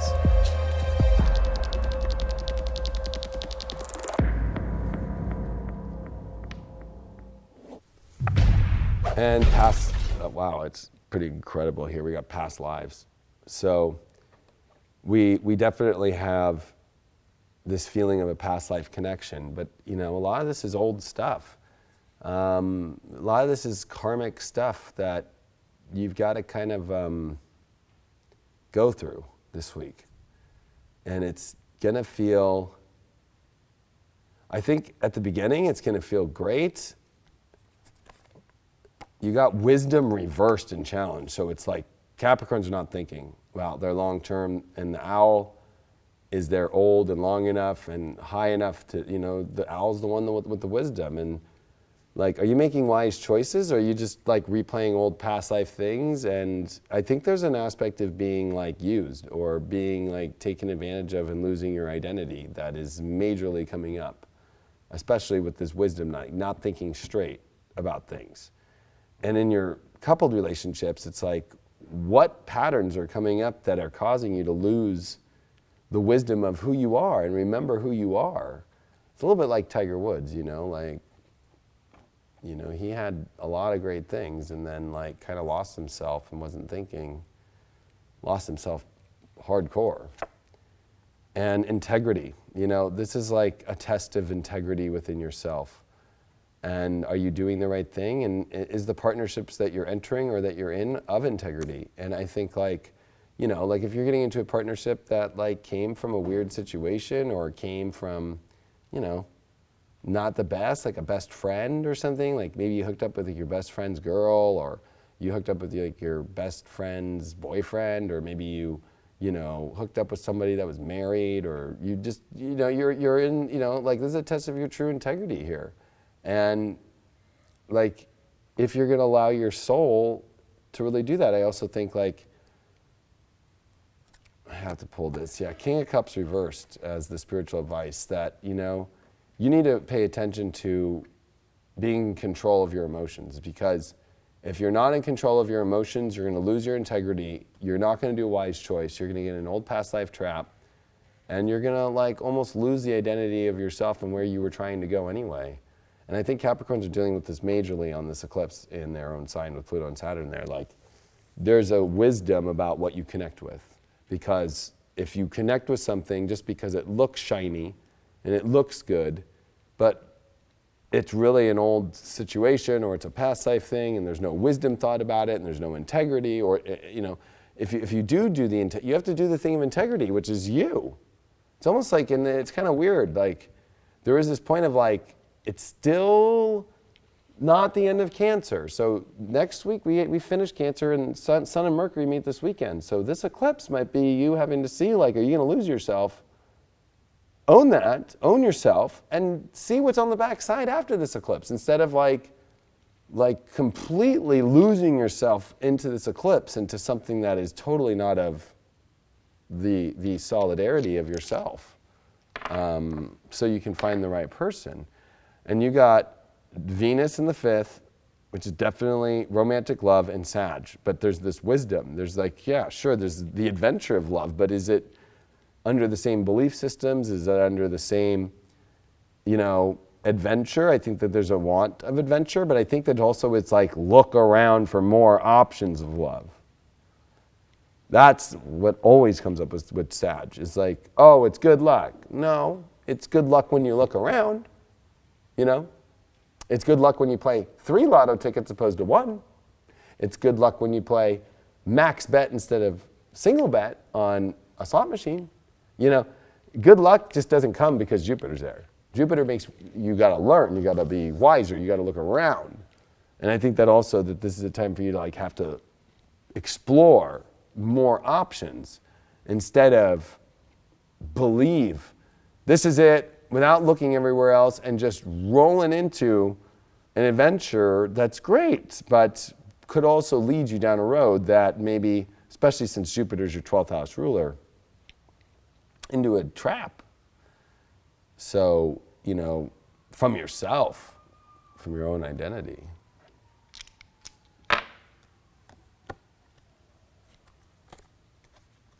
Oh, Cappies. You know, it's kind of interesting because all the planets really are Sag, Capricorn, right? Pisces, like, you know, the big outer planet stuff going on. So, and with Jupiter and Sag, of course, there's a lot of Sages coming to the end of their long cycles, but Capricorns are in the middle of the most extreme cycles ever. So, you know, this is definitely Capricorns having to take an extra deep look and make sure because, you know, next year, you know, 6 months from now, whew, I hope you know what you're getting into, you know.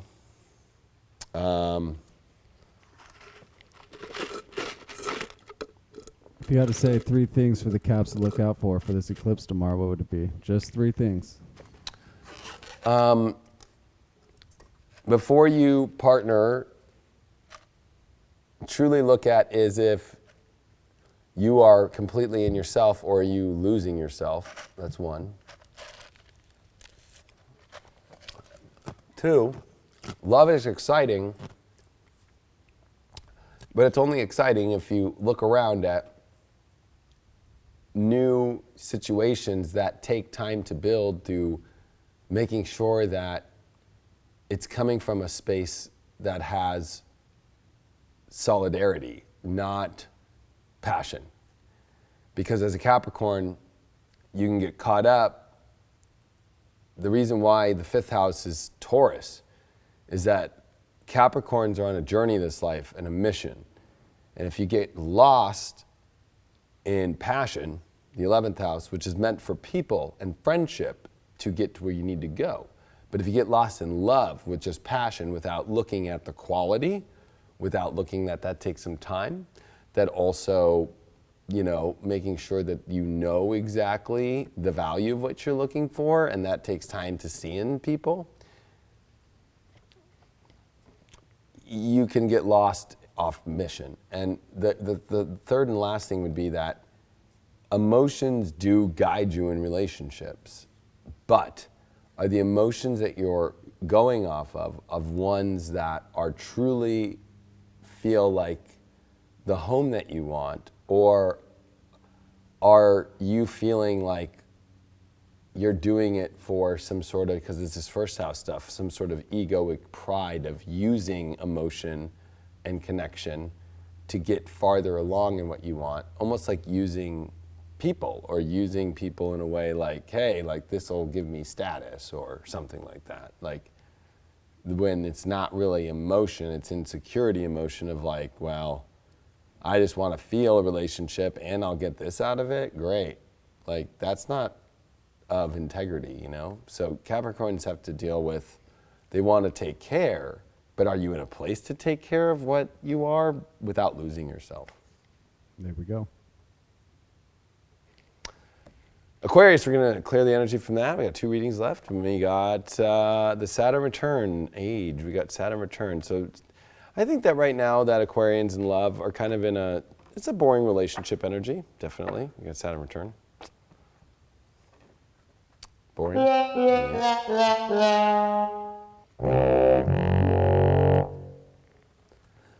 But I don't think that it's like boring in the sense of like really like horrible boring. I think it's like much more of like this wiser approach in relationships now, which can be very thrilling because it can achieve much more than you want. But it's not about how fast the passion is. It's about the longevity of understanding the maturity of two people coming together. So if you're coupled, this is about really starting to look at, you know, your long-term goals and seeing if they're still in alignment.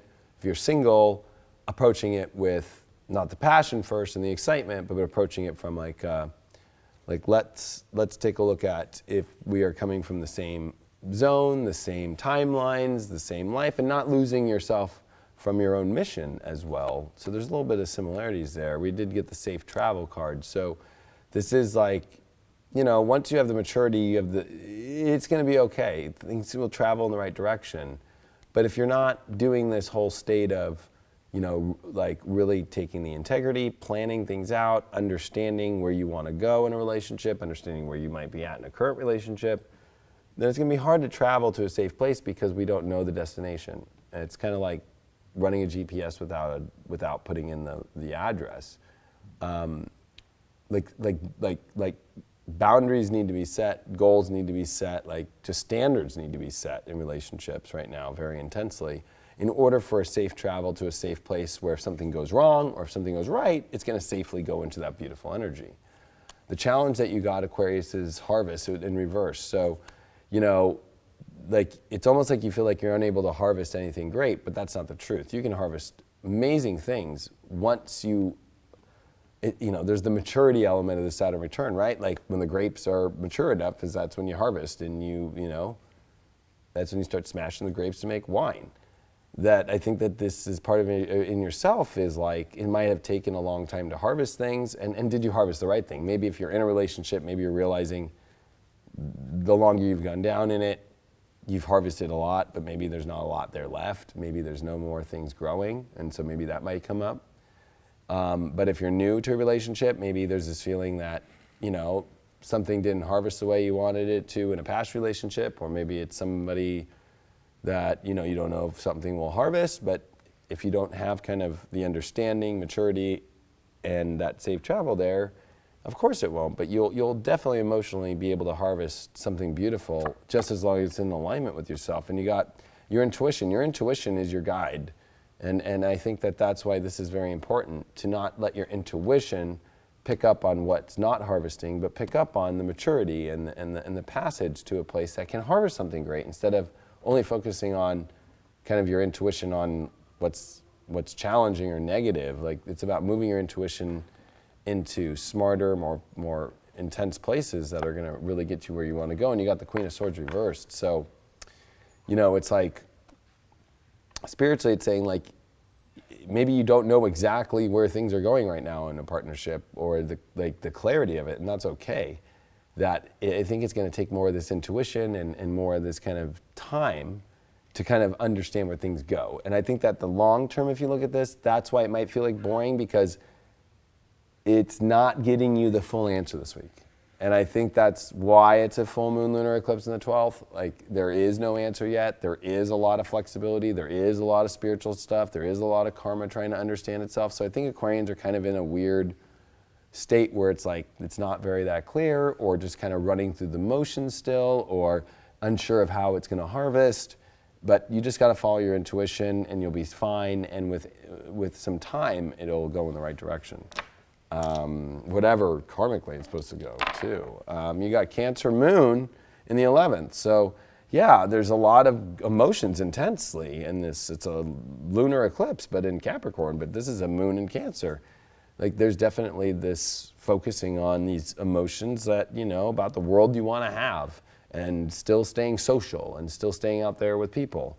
And understanding people from an emotional level, that it takes time to understand people's emotions and how they react emotionally and how they deal with emotions and how you understand emotion. And it's also learning to disconnect emotionally when you need to, in order for you to understand situations and then come back in, you know, instead of like building a home emotionally all the way without some sort of disconnection.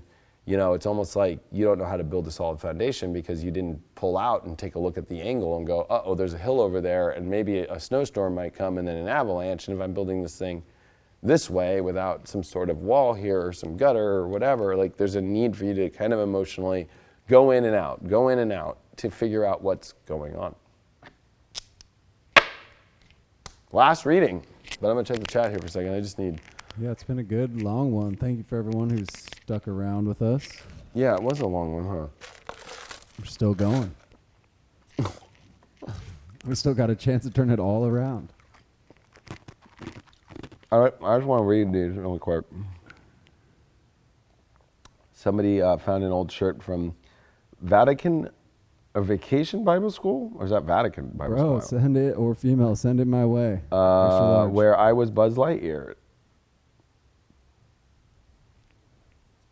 I love Buzz Lightyear. Woody also had a little Bo Peep, too. I mean, Buzz took her first. She had a little crush on Buzz there for a minute, but Woody got her back. True love prevails. That's true. There's one thing about, I think, the story of Toy Story that, like, Buzz is the, cool guy, so, the little toys might like him, but, there's, I think, something that Woody misses, that Buzz misses is, he's kind of all about, his pompous self. He's good with inspiration, but he's also not good with, connecting on all levels, he only connects on the infinity part, in the, I don't know. Beyond? In the beyond, but he doesn't connect. You can't forget the beyond. On the more earthly levels, too. Really, they just need a hybrid Woody and... Well, that's why I think Woody and Buzz are best friends, right? Because Space Cowboy. That's right. So maybe, maybe they just need to hybrid them together, or maybe they just need to be in a relationship with, one toy, together. I don't know. Do a little Toy Story Polly. Okay. That's a new spectrum right there. You heard it first. You heard it first here. Toy Story, the Polly Adventures. Oh my God.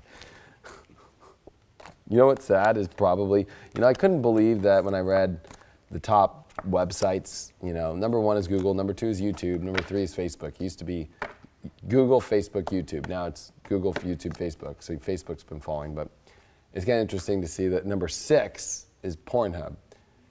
And I was like, wow, number 6 website in the world is pornography. That's my life path number. 6? Yeah. 6 from a 33. So, interesting. So, I wouldn't be surprised if Pornhub came out with Toy Story Polly.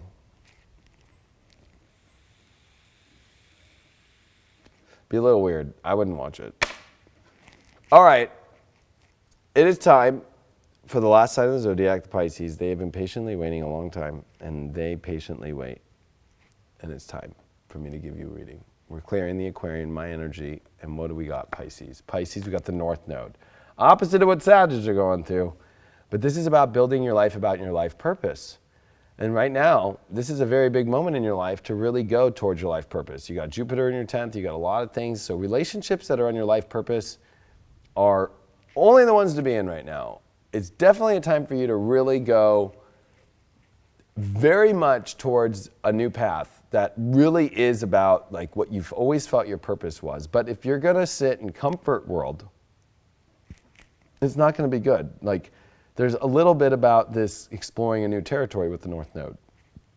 Territory that we're not in. The South Node is kind of the more physical reality of what we're going through. So this is really focusing on love because the North Node's in Cancer and the North Node you pulled up. And this is for love for Pisces. So Pisces is very good about finding love, but you're not gonna find love in the same old places that you've been finding it. It is going into spaces that maybe you came to the line of love and then you didn't really go through with it, or that you've never been before. So you did pull the psychic card. So this is your psychic energy being connected at the highest level. It's time for you to really go towards relationship with a deep, deep psychic. And these two circles, this Venn diagram aspect, it's almost like your identical energy. Your identical energy really is going to take you to your life purpose. If it's not, like, and it might fool you. You have to use your psychic. So it might look like it, like, oh, we're both Pisces. Well, one's a crazy one and the other one's just all over the place, or like, and next thing, no. It's like the identical energetic vibrations of the people that you are with will take you to your life purpose. So also you're going to have to be very psychic, and you're going to pull up a lot of stuff. I feel some relationship trouble with this North Node Rahu cycle.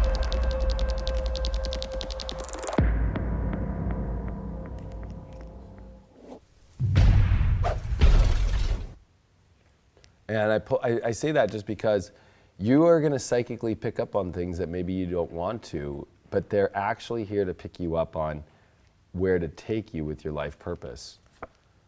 And healing is your challenge. So I think that the issues going on right now about healing, if you're having some healing energy, whether that's emotional, physical, or mental right now in your life, they're all due to the fact that you're not on the life purpose based upon not listening to the psychic connections that are truly in alignment with you, and the ones that are almost disconnecting you from your life purpose.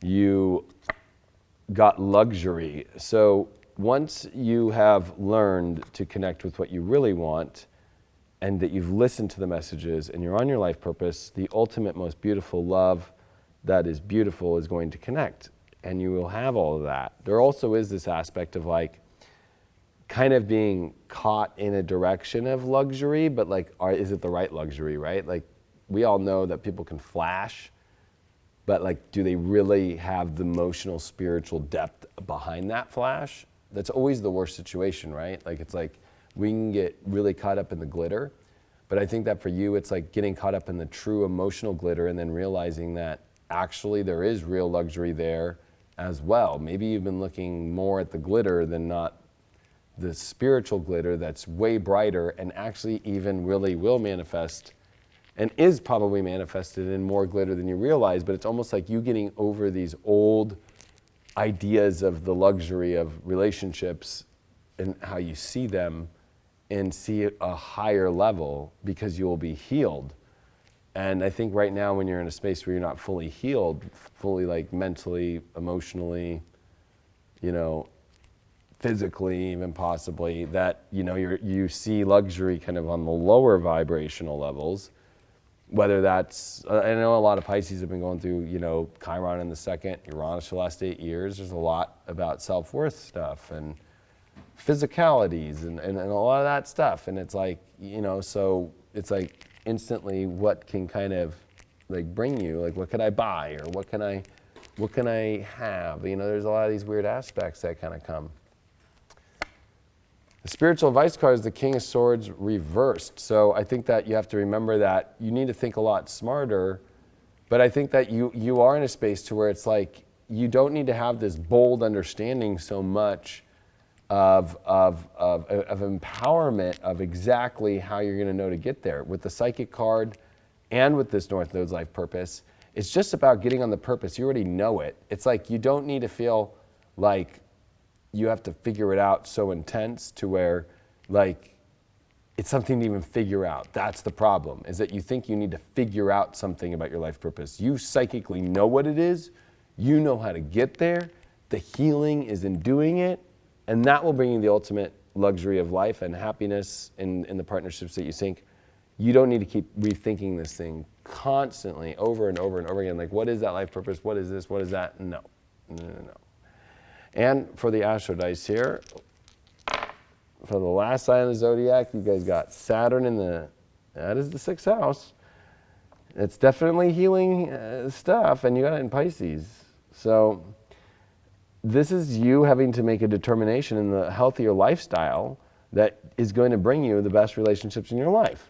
And you also have to be willing to make adjustments. 6th house is adjustments. This is where we edit life. This is where we make the right proper adjustments, and we also stay in the right healthy energy. But with Pisces there, it can get a little weird, right? 6th house Pisces is weird. They're opposites. And Saturn is weird with Pisces and with Virgo, right? It's like, what the hell? They're both mutable signs. Like, I can't control it. Like, you can't control your relationship world, all you can control is if the lifestyle is on the purpose of doing the healthy work, and that all you can control is that mission is in alignment with your pure spiritual life that you really want to have in your life, and the partners that will come that way for you.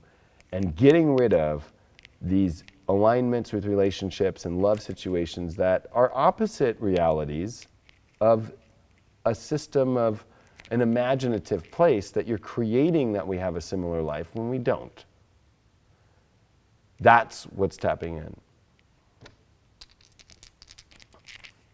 I'm going to pull one card for the collective to finalize this with the Ganesha deck, and we're going to finish. This is it. And I just want to say thank you for all being here. Remember to support this show. We do the show for free. We do deep astrology for free. And we also, of course, do After Dark and spiritual dance music, which will be all three of those shows are live tomorrow. We got Sarah and Dylan back in the house tomorrow night. We got me for deep astrology. And then we've got spiritual dance music. And spiritual dance music will for sure be between 1 and 3 p.m. Pacific in that time zone. So get the app, the highvibe.tv or highvibe TV, but go to highvibe.tv, make an account. But you can download the app, highvibe TV on Android, Apple, or Apple TV, and you can watch spiritual dance music for free. You can watch After Dark for free.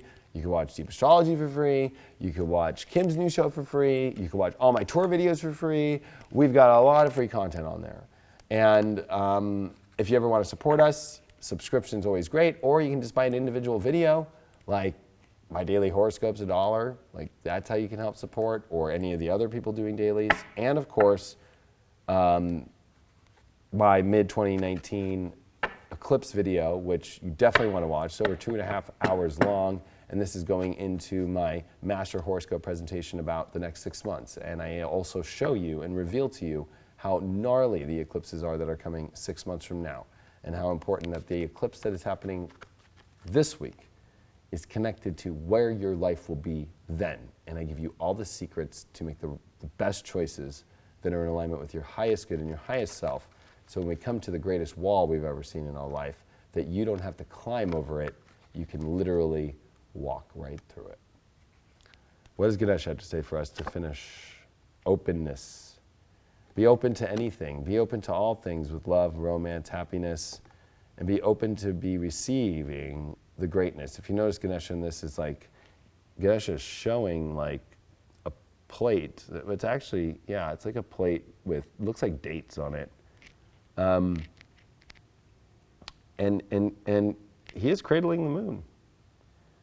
And this lunar eclipse is about being open to change and to new things, and being open to whatever that looks like. There is no such definition of what it is. The bringer of the opening of all doors. I love you all very much. Thank you for being a part of High Vibe TV and here on the Leo King YouTube. I will see you all for all those shows tomorrow. And please share this video, get it out there, and if somebody could tag the timelines for us for the sun sign horoscopes, I'll definitely pin it up. And I appreciate you all, and I'll see you all, and I'm sending you the best for this love and happiness week. And just, I want love in all your lives, and I love you all very much. And I'm just gonna pull a random one last, what are you pulling here from the dice? There's a third one somewhere around here. Oh yeah, here it is. And I'm gonna just see one, and what's the message that I get? 12th house. What is spiritually connected to you? What is not? What is in your spiritual truth and alignment? What is true imagination, and what is false imagination? It's time for you to see that through this eclipse. Love you all. Goodbye.